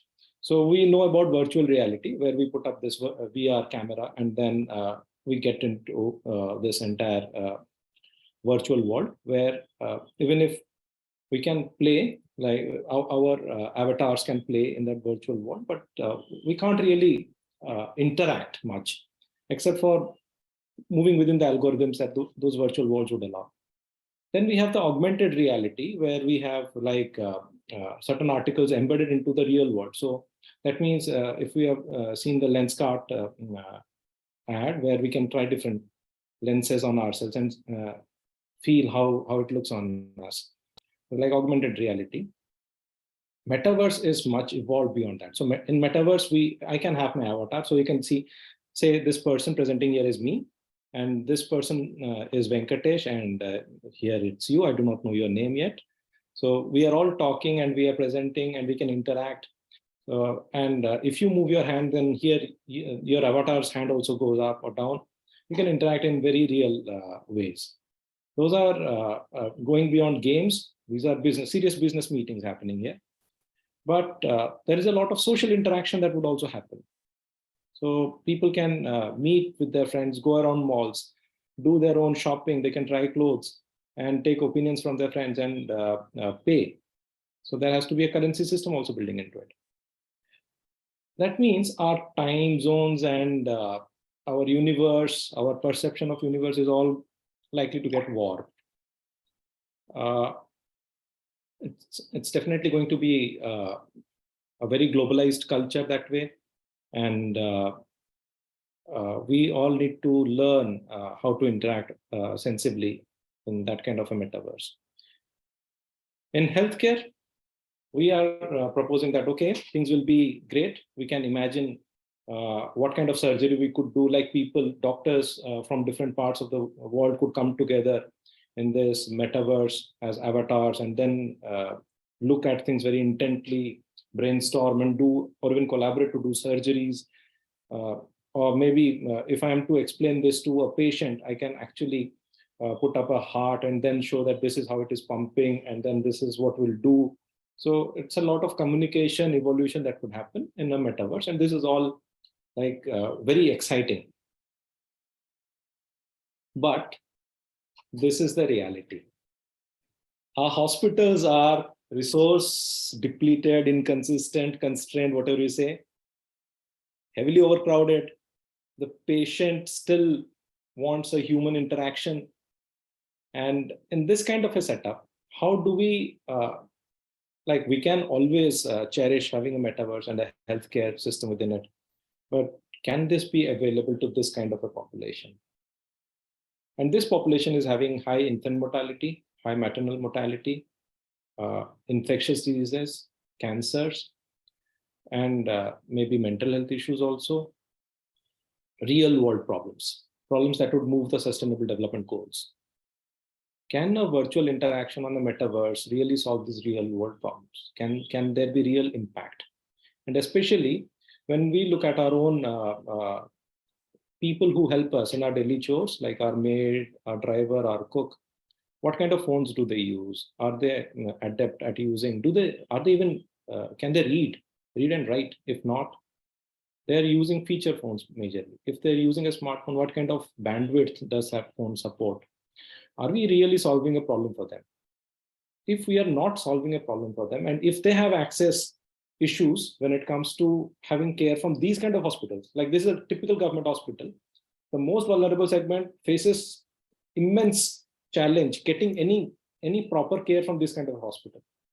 The more powerful citizen possibly has a way through, but the most deprived one still faces challenge. Now imagine getting into the metaverse. Of course, the person who has access to high technology is well read, well aware, will be able to consult someone in the best hospitals. But can this kind of a clientele make the most out of metaverse? If not, then is the health inequity going to expand? Are there chances that there will be disruption, tech disruption, of course, but then the real world things would not change much. It's only the top pyramid, the top of the pyramid, that gets some kind of solution benefit, but the bottom most is still deprived. Welcome to this talk, and I shall be talking about design, delivery, and research components of metaverse. Quickly, I understand that I have just 5-6 minutes more to go, but I'll be crisp here. Let's highlight these things. Let's talk about the design of a metaverse, like healthcare systems in a metaverse. What kind of hardware are we going to use, and at what cost?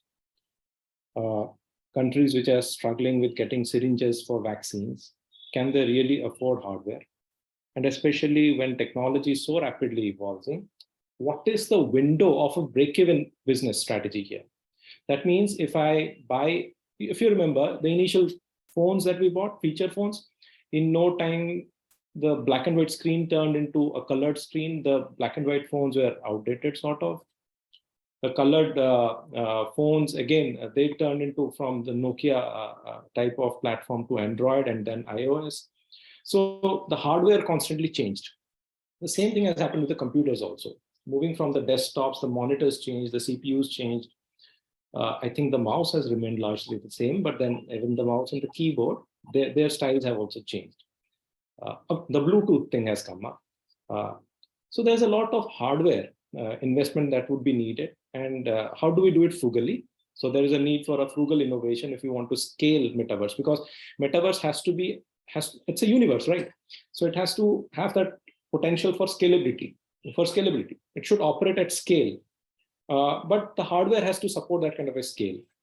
And beyond the hardware, there also has to be a software to support it. That means we know that Facebook was rechristened as Meta. That shows that they're very serious about metaverse. And Oculus, I think Oculus is the camera, right? The technology that it brought in. It's good that it works on the Facebook thing. Can it get integrated with Microsoft Teams? That's yet another world. Can it get integrated with Zoom meetings? Can it operate across Windows and iOS platforms and other platforms? So a lot of business units have to come together, join hands to make this universe happen, right? Interoperability and then ease of use. That means someone who's using an Android phone finds it difficult to go to iOS, right? Apple. So how does one interoperate with ease? And then the features, that means there has to be real-time synchronicity. When we talk about collaboration where people in different parts of the world come together and do things together, then it has to be real-time. What about the internet bandwidth? What about the safety? Safety means cultural. I'm not talking about cultural shock, but I'm also talking about bully, about abuse, because regulations are not yet very firm in that kind of a universe. And international laws have to be operational there. Domestic laws may or may not work. So what kind of safety and impersonation could also be there. Data protection issues could be there. And what kind of digital footprint management processes must be put in place. Because whatever you do in the metaverse, it's a digital record that is being created. And that needs to be managed because those signatures have to stay in that universe. And delivery. Delivery means, when it comes to delivery, what is the capacity of the provider to adapt this kind of technology and do well? So for example, if I had to create an avatar at the moment and then learn how to move that avatar through different rooms, it would take me some time and forget about very nuanced interactions with the patient. So what kind of provider training has to be there? And then that training has to go to not just clinicians, but the allied paramedics as well. And also to the end user, the patient has to learn. And the intermediaries, that means the pharmacists or even the providers, the tech providers, they also should understand that things have to be encrypted, protected, and seamless. Remote patient care, remote patient monitoring, Internet of Things, those can also be embedded here. And cloud management, where do we store this kind of sensitive health data? And how do they keep up with the rules and regulations like the GDPR, the HIPAA, those rules? We need to also do research like healthcare, even if it is good at adopting hardware tech, it's usually seen as slow in terms of getting into some kind of this kind of technical stuff. So rate of pace of adoption, and then access, we already talked. Some sociological research has been there. Real impact, I've already talked about the sustainable development goals and how do these kind of tech disruptions match up. Data privacy, protection, regulations, and then the digital currency, how does it operate? Beyond that, certain things to ponder upon is like what happens to, like healthcare is a very complex topic here. There is ethics, there's privacy issues, safety, and then a lot of litigations, bureaucracy, regulations. And then we are talking about physical healthcare and quality of care. How do we talk about quality of care in a digital universe? Those aspects are unclear yet. So what we feel is like, even if healthcare in metaverse holds a lot of promise, these are initiation times. So we could expect some chaos happening here. If these elements could also be predicted and prepared for, then the metaverse experience could be really great. Having a good experience at start itself will be very motivating for people to adopt. Opportunities are there. So primarily two opportunities. One is the provider focus. So that means in a country like India, which has 1.4 billion people to be cared for, can metaverse be used for skill transfer, for skill building at the front line with standardization? WHO did it with the Oculus thing for PPE use in healthcare professions. So during the pandemic, healthcare professionals needed to learn how to don the donning and doffing of PPEs. So that was done by WHO using a Oculus virtual reality experience. Now, digital therapeutics, telemedicine, it's been seen that remote patient consultations, especially with conditions like anxiety, ADHD, those can be helped up. And then patient can twin themselves. So that means I'm a patient and I need to undergo a bad surgery, difficult one, experimental surgery. So if I twin myself and the doctor performs, then we can predict what kind of adverse outcomes or difficulties could arise, and then we can prepare accordingly. Electronic health records, those are those could be some of the beauty of healthcare in such a metaverse. Now, the retail place is also interesting. Healthcare is a lot of retail business, drugs, equipment, and those interactions have to be regulated. And without, like, even if it sounds a bit mundane or profiteering, but then this is the reality that unless a business is viable, it won't sustain. So product and device commerce has to operate in that kind of ecosystem. So that was all I had. We can discuss this if there are any questions. Venkatesh, I hope I didn't disappoint you and the audience with my content and timing. Thank you so much for your patience. Thank you, sir. Thank you so much, sir, for giving us a fantastic perspective about metaverse. To say in your own words, you have stimulated all of us to jump into the next orbit. So thank you, sir. Thanks a lot, sir. So I'm glad to introduce our next speaker, Dr. Vishal Jha. Dr. Vishal is a founder of iMedScholar.com. He's a pediatric resident at Bijaywadia Hospital for Children. He runs tribal health project in 75 villages and mother and child health projects in 50 urban slums of Mumbai. He has led many NGOs from social sensitization of medicos to leading efforts of a multi-state cancer foundation.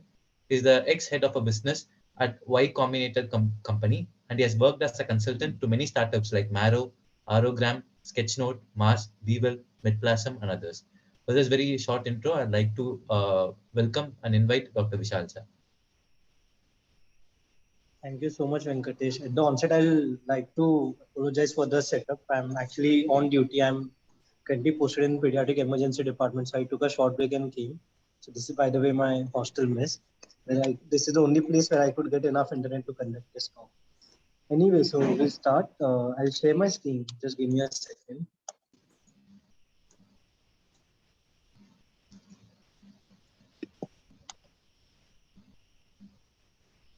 Also apologize for using my mobile because again, that is all that I could arrange right now.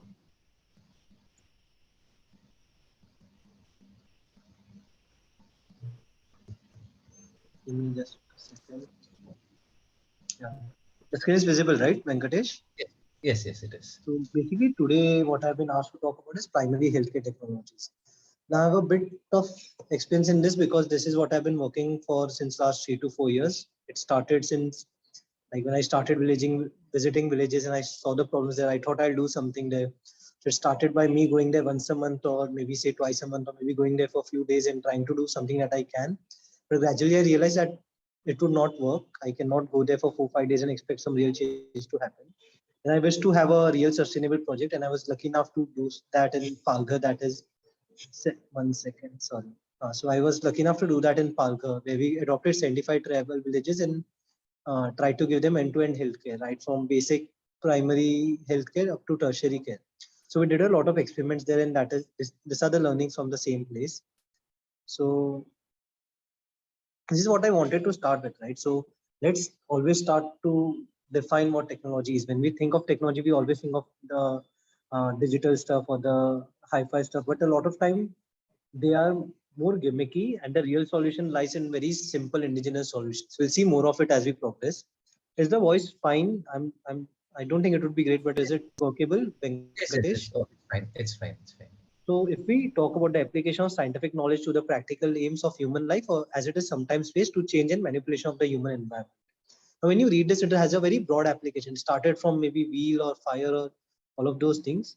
It has been changing the course of mankind forever. If you look at like I recently subscribed Netflix, and I was going through the first I was watching a series on samurai, the medieval Japanese era, and there I realized even the person who took over the medieval Japan, the samurai, Nobunaga, I guess that is his name. He also did that with the advent of new technology. That was the first time when they had something similar to a gun. So he used that to change the scenario there. If you look at World War II, again, it was Germany with their technology that changed the landscape. So it's always technology that changes a lot of stuff, right? That is that it changes how mankind looks. So one of the best invention that has happened, maybe, okay, I'll talk about it later. So I'll tell you what I wanted to start with. 1 second. So I don't know if you all are familiar with this image. Now this is like to give you context of this image. This was the Japan era, right? This is from Japan when Mao took over as the leader. And when he came, there was widespread diseases all across the country. People were in very poor health and they did not have enough doctors. That is when he tried an experiment which was never done before, which was condemned by all. And what he did was he asked the farmers, the barefoot farmers, to become doctors. He trained them and they started acting as doctors. And of course, there was widespread criticism about it. But that is a concept that eventually took hold, and that is maybe the genesis of the community health workers that we have in the modern era, or the ASHA workers that we call in India. So why I wanted to start with this and why I called it as technology, because no matter what you do in primary healthcare, any of the devices that we talk about in the upcoming slides would not be possible without community health workers. That has been by far the biggest technological or the biggest innovation that has happened when we talk about primary healthcare, because you can't have doctors available everywhere, and this barefoot doctors equipped with the right technology, the devices, point of care devices, have been able to bring all the solution. This is a picture of the real picture from the Mao era, and the one who is there, the lady that is there, she is one of the barefoot doctors. So now we'll talk about some indigenous solutions, right? So a lot of time we think that we'll sit in like some top colleges and we'll think of some solution, we'll provide it. It works sometimes, but more often than this, it is the indigenous solutions. People are working there on the ground who are there all the time. They come up with solutions which acts way better. So this is the first one. This is the anemia meter, right? So basically it does a very simple job. If you notice, there are different images of tongues in the lip conjunctiva, and then the photos of lips and the tongues, and which has different HB levels. So basically we use that, and there's a small mirror in the center. So you just show your tongue to the mirror and then you see where your hemoglobin lies, right? So this has a great, because it is very easy for us to test the hemoglobin through an hemoglobinometer and tell it to the patients. But it's a very simple tool. It takes like 10, 20 rupees, maybe say maximum of 50, 100 rupees. But we can use this, and it has a lot of visual impact on the patients. So they see that, okay, this is where we are, this is where we started, maybe with very low hemoglobin. This is where we are right now, where we are somewhere in middle. This is where we want to be. And when they complete this, like when they actually improve the hemoglobin level, it is seen in the image. We try to give them some gift, like mostly say an iron tub or something as a gift. And that is what they use. This we are using in many of our villages where we work. And this has, like, this is a very simple tool, but it has great wonders. Like, this is something that they all want is they take it from us and they see their tongue, then they see their children's tongue, and then they compare it with their other family members and all of those things, right? This is something that has worked wonders. This is again a very simple tool. Second is breath counter. So if any of you are dealing with the pediatric population, you know that pneumonia is one of the, or respiratory distress is one of the major cause of death or IPCU admission. So any morbidities or mortalities in the pediatric age group, this is by far the biggest reason of child death, right? And right now, as per the latest IMCI guidelines, it is very easy. You just calculate the RR. You, like the way I do it in my OPDs, I start the stopwatch, I calculate the number of breaths in a minute, and that is it. I know if it is a pneumonia or not, right? So this is something that can be done by even the, like, say, second grade pass or third grade pass person. But when we started working with them, we realized that they are not even able to know the, like when we are working with, like, say, elderly females, they are not even comfortable counting those numbers, right, up to 50 or 60. So this is something that was prepared by Gadchiroli Search. Right? Some of you might be aware of this. It's a simple breath counter. Sorry. So if you can notice, there is an hourglass at one end, right? And there are beads on the other end. So each bead represents 1 to 10 ka count. So the females or the community health workers who are working, they're very comfortable counting from 1 to 10. So every time they count from 1 to 10, they just put one bead aside and they keep doing that after every 1 to 10 beads. And what they have to ensure is if the red bead goes on the other side or no. Red bead will go when there are more than 60 breaths, right? For neonates. And for elder ones, it is above 40 breaths, right?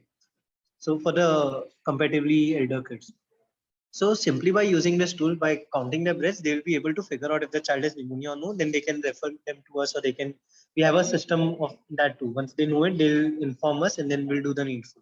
At some places, they have also been advised to give amoxiclav directly, but we don't do that ourselves. But again, this is a very simple yet effective tool. This is a hourglass which completes within 1 minute. They just have to count the breaths. This third one, this is again very useful. So the basic thing that you'll do for any person that would come to your setup is you'll check their heart sounds and lung sounds. Now the problem is this is something that even medical students face, that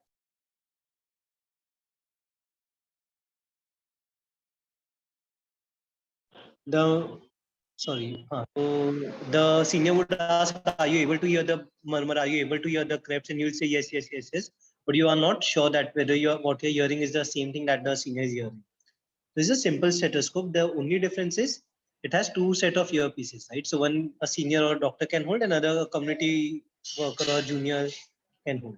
This is a very fast way of teaching them heart sounds and lung sounds, which are very easy. There are mostly 4 to 5 sounds that you need to be aware about. And if you practice it enough, you'll know how to go about it, right? This again is an indigenous solution. This has been prepared by JSS Bilaspur, and it's also very cheaply available and works wonder in community settings, right? One thing that I did not mention here because it is so obvious right now is ORS. So if you know, ORS earlier had a antibiotic treatment in the protocol that you need to give antibiotics for AG, that is acute gastroenteritis, or what we commonly call diarrhea and diarrhea. But so when there was few doctors who were working in West Bengal and Bangladesh area during famines and floods, they realized that they don't have access to this. They don't have access to antibiotics. And the mothers there, they used to make this rice water paste and they used to give it to their child and it used to save them from dehydration. Then they started working more on it and they started giving that rice water formula. And that gradually led to the evolution of ORS in the current form. And that is now widely accepted as the go-to treatment for diarrhea. Right?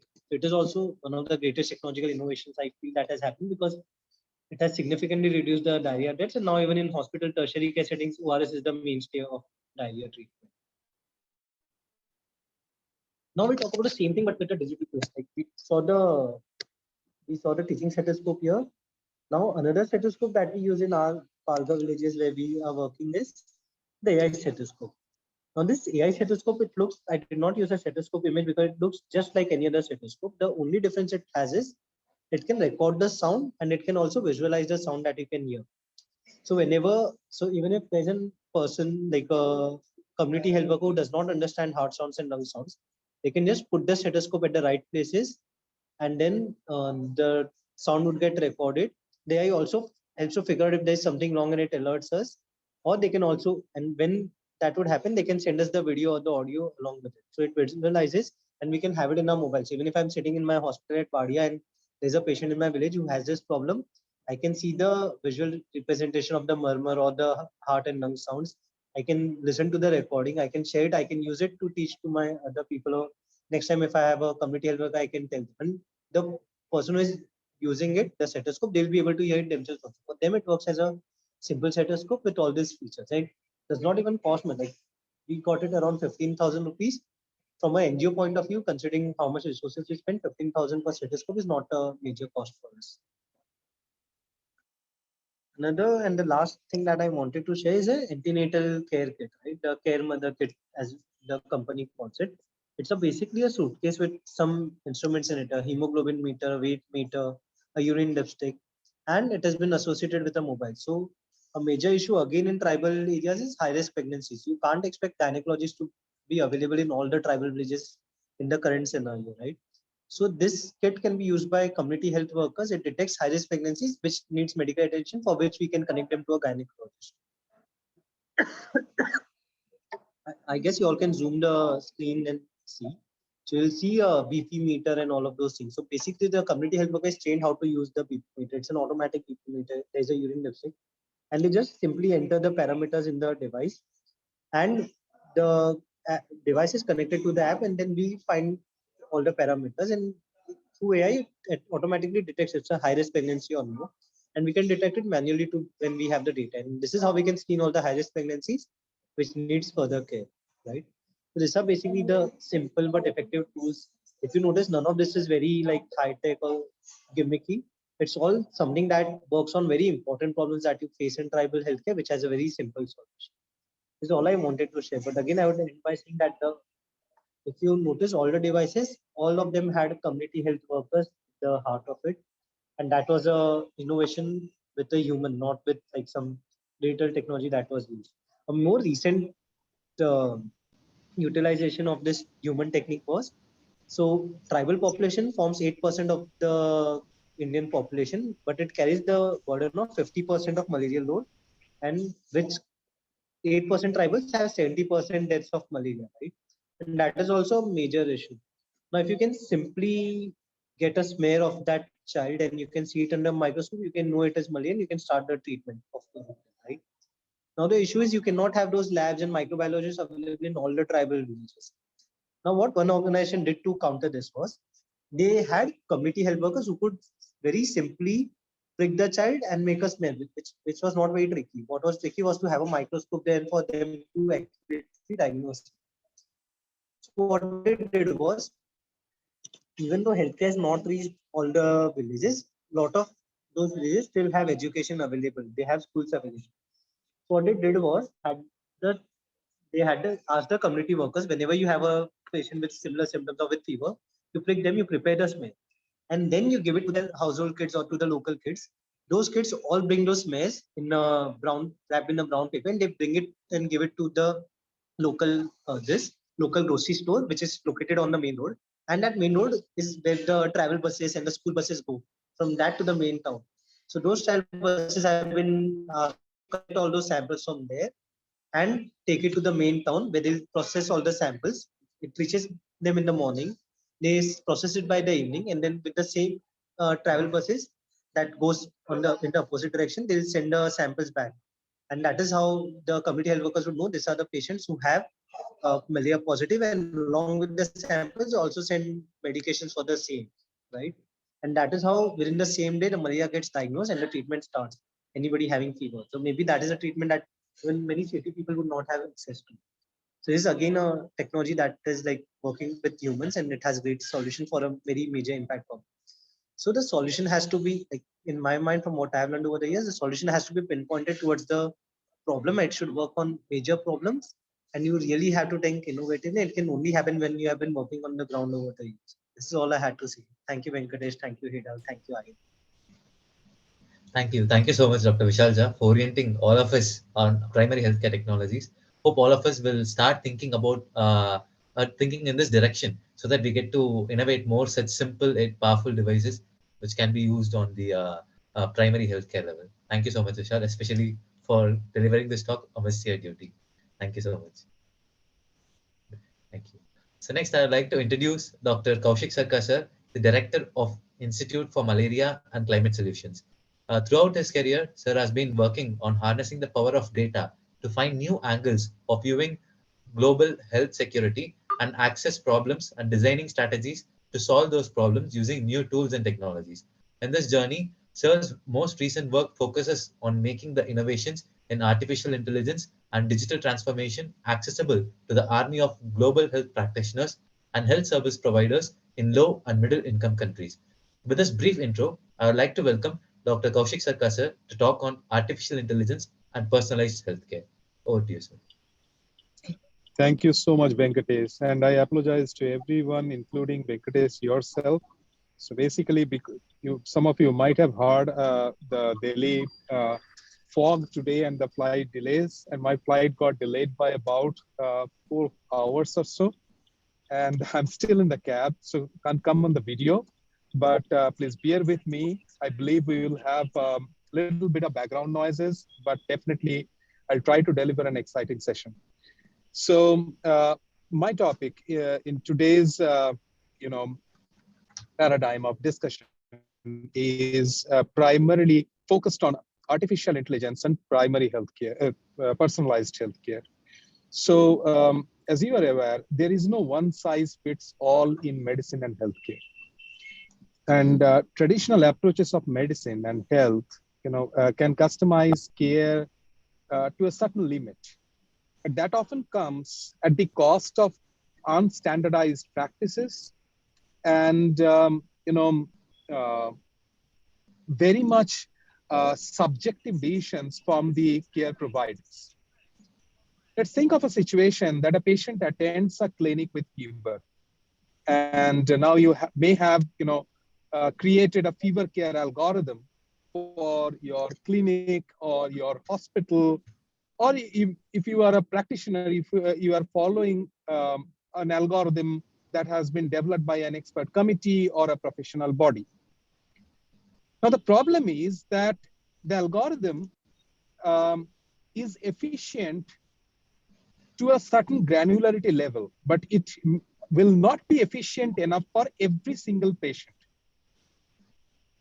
And that is the reason that for every single patient, you need different algorithms because their genetic makeups are different, their care processes are different, and their biochemical parameters are different. And even with the same medicine and same types of care from same status, their prognosis trends are different. So what happens is that, patient A, which you are treating because of one symptom like fever, when that patient, when you are providing treatment to that patient may have different accompanying symptoms and signs, different progression of diseases than patient B. And when you are following, manual algorithms, it is almost impossible to do customization to the exact precision level. That's the challenge of traditional medicine or traditional healthcare. Now, personalized care is a rapidly evolving field, where we have seen that previously there were, prescriptions like flowcharts or others. Then there were more precise algorithms. And then there were a lot of solvers that were used.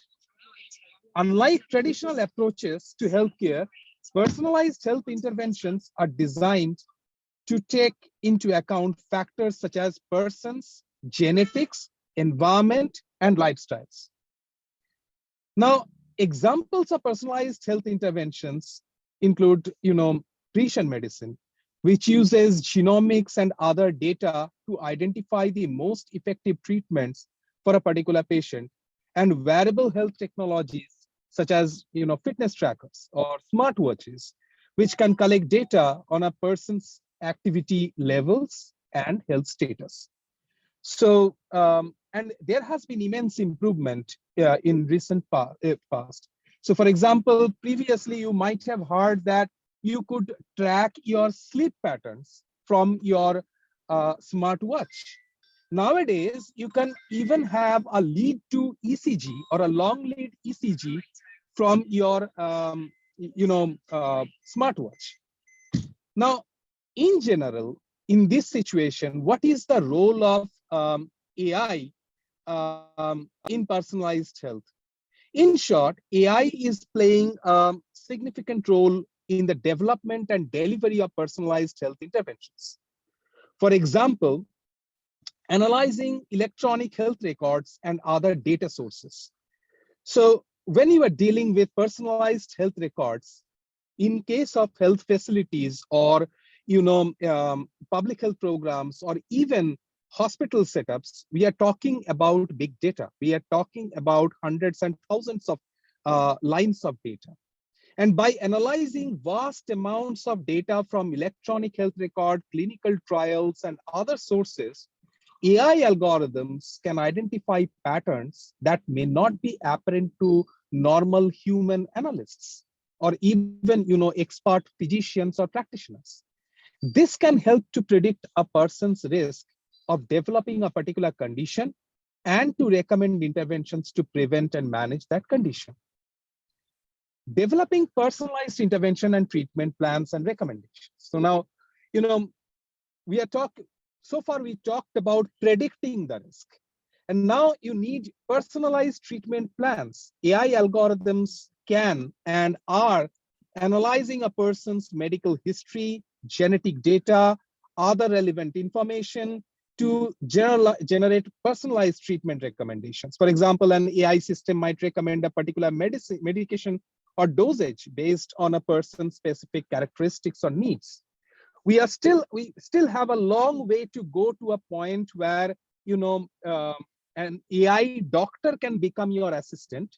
But in today's date, the status of AI is that an AI can definitely become an assistant of a physician, if not a patient. The third piece is monitoring patient, which is really critical in terms of remotely, managing patients remotely and alerting healthcare providers. And we have seen in recent years a lot of issues related to the doctors are not available in the middle of the night. They should be sitting there. How can you avoid those problems? If you have a wearable technology, if you have AI algorithms and monitoring devices, it will more efficiently, because AI won't slip. Your midwives may slip. Your doctors may be dizzy, but AI won't slip. So create an alarm system, and AI is more efficient than any human in terms of doing that part. So monitoring and alert. And improving the accuracy of diagnosis and treatment recommendations.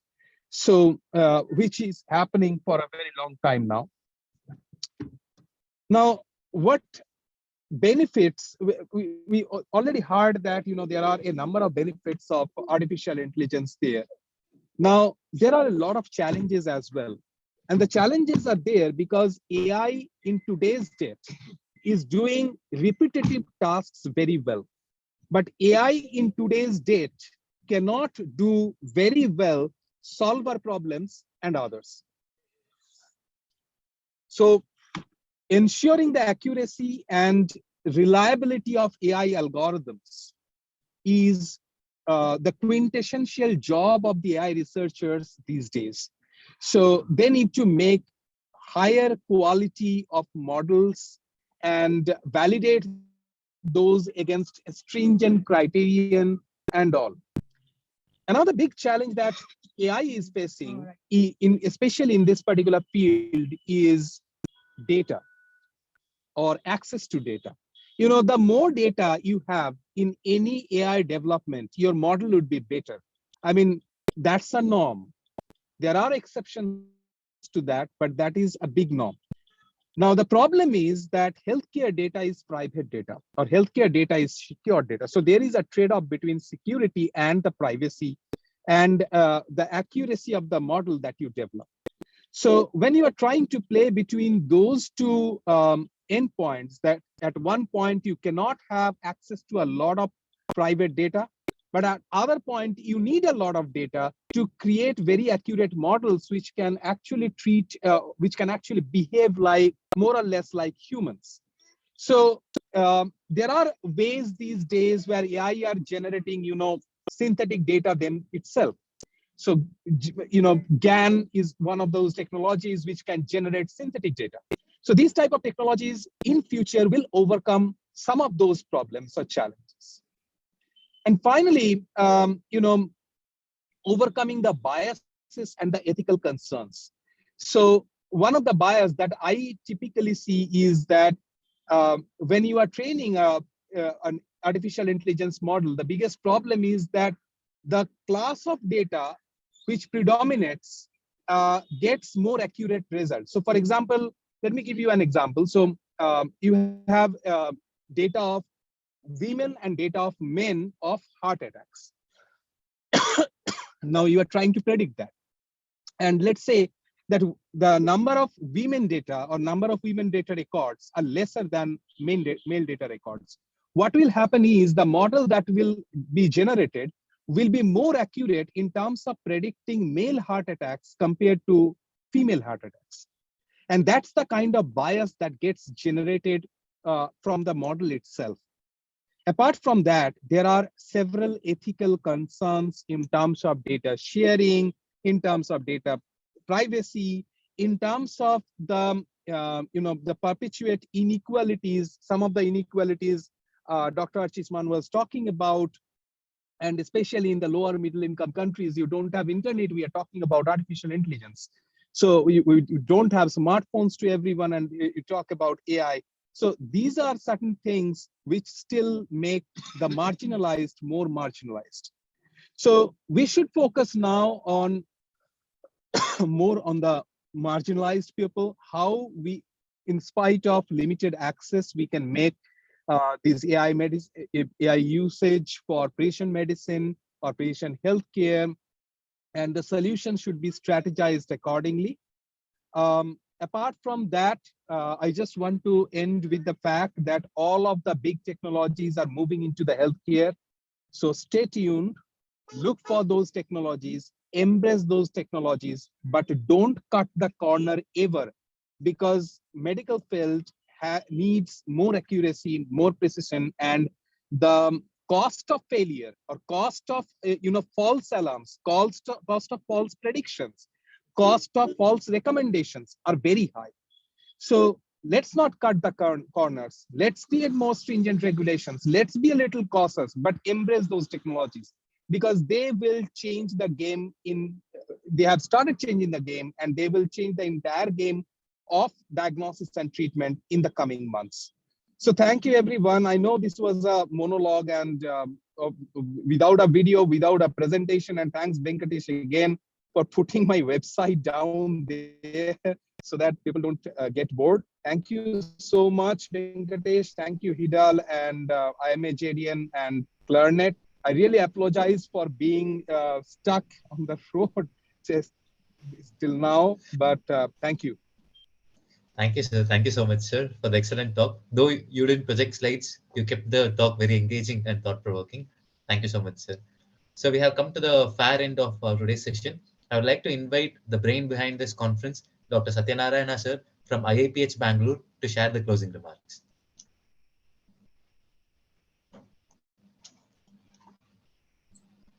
Thank you so much, Dr. Venkatesh, for giving me this opportunity to share about my observations about this Health Development Dialogue Day conference. Good evening to all, and today's conference has offered all of us many dimensions on health technologies, interfaces, and their potential benefits in healthcare space. We all know that today's conference is primarily focused on technology and health, and we also understand that how the government of India has taken a big step in terms of a digital health mission, in terms of National Health Authority, Digital Health Authority, that has created kind of a foundation on which the Indian health future will be built.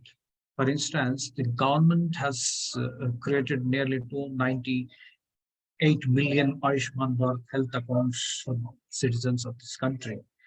Close to 51 million electronic health records, and a significant number of health facilities registered on their respective databases, which is a big step, I would say, leap forward step from this government. And government also planning across identified the G20 health priorities, wherein the government of India is trying to take kind of the leadership in various healthcare issues to strengthen overall universal health care. So India is to an extent is in a driving seat among the nations with a people-centric, sustainable, I would say, future-ready health system. But this can happen only with proper integration of the technologies at different levels. At present, there are many disconnects, I would say, in terms of the center or state or district or local level care, as well as a private or voluntary care information system. I would say that needs an integration, and technology can play a vital role in this regard. And the system must pay attention to the needs of patients, communities, serve the people, partner public health, and digitally enabled decentralized decision making.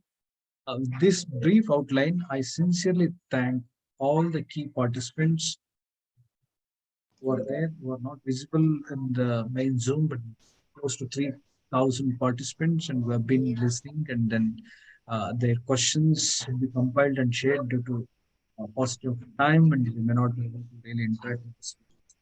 First of all, let me really thank Dr. Nirmal Sen, sir, for his excellent orientation, or rather briefing about the kind of a data that is being generated from the state government at a grassroots level, especially the maternal and child health data sets, how it is being captured. And he has really mentioned about how the health entrepreneurship, entrepreneurs, they can really collaborate to strengthen overall healthcare system at a state level. Thank you so much, Dr. Nirmal Sen, sir. And next, Dr. Sinti Malai, the IMA president from Tamil Nadu, has really motivated through his insightful information to all of us. I sincerely thank on behalf of the HeDaL and the class CLR9, Dr. Abul Hassan sir, for his excellent leadership skills that are essential for an entrepreneur. He mentioned many dimensions that are necessary for an entrepreneur, especially young doctors who come out of medical college, who are not really being oriented, but then they might get lost and they should not be. But he has given several tips about an entrepreneur if they are willing to be. And he also given a very brief outline of some of the inspiring personalities, whether it is Barry or Jacques, Dr. Barner, Dr. Putulakshmi, Reddy, Dr. Devi Shetty, and many other people, which is wonderful. Thank you so much, sir, Dr. Abul Hassan. Dr. Malpani, sir, you have given a wonderful, insightful information to all the aspiring entrepreneurs in the healthcare space, especially about the funding options and limitations and expectations and challenges. What is basically the basic ingredients that are essential to become an entrepreneur, and what is being expected by the funding?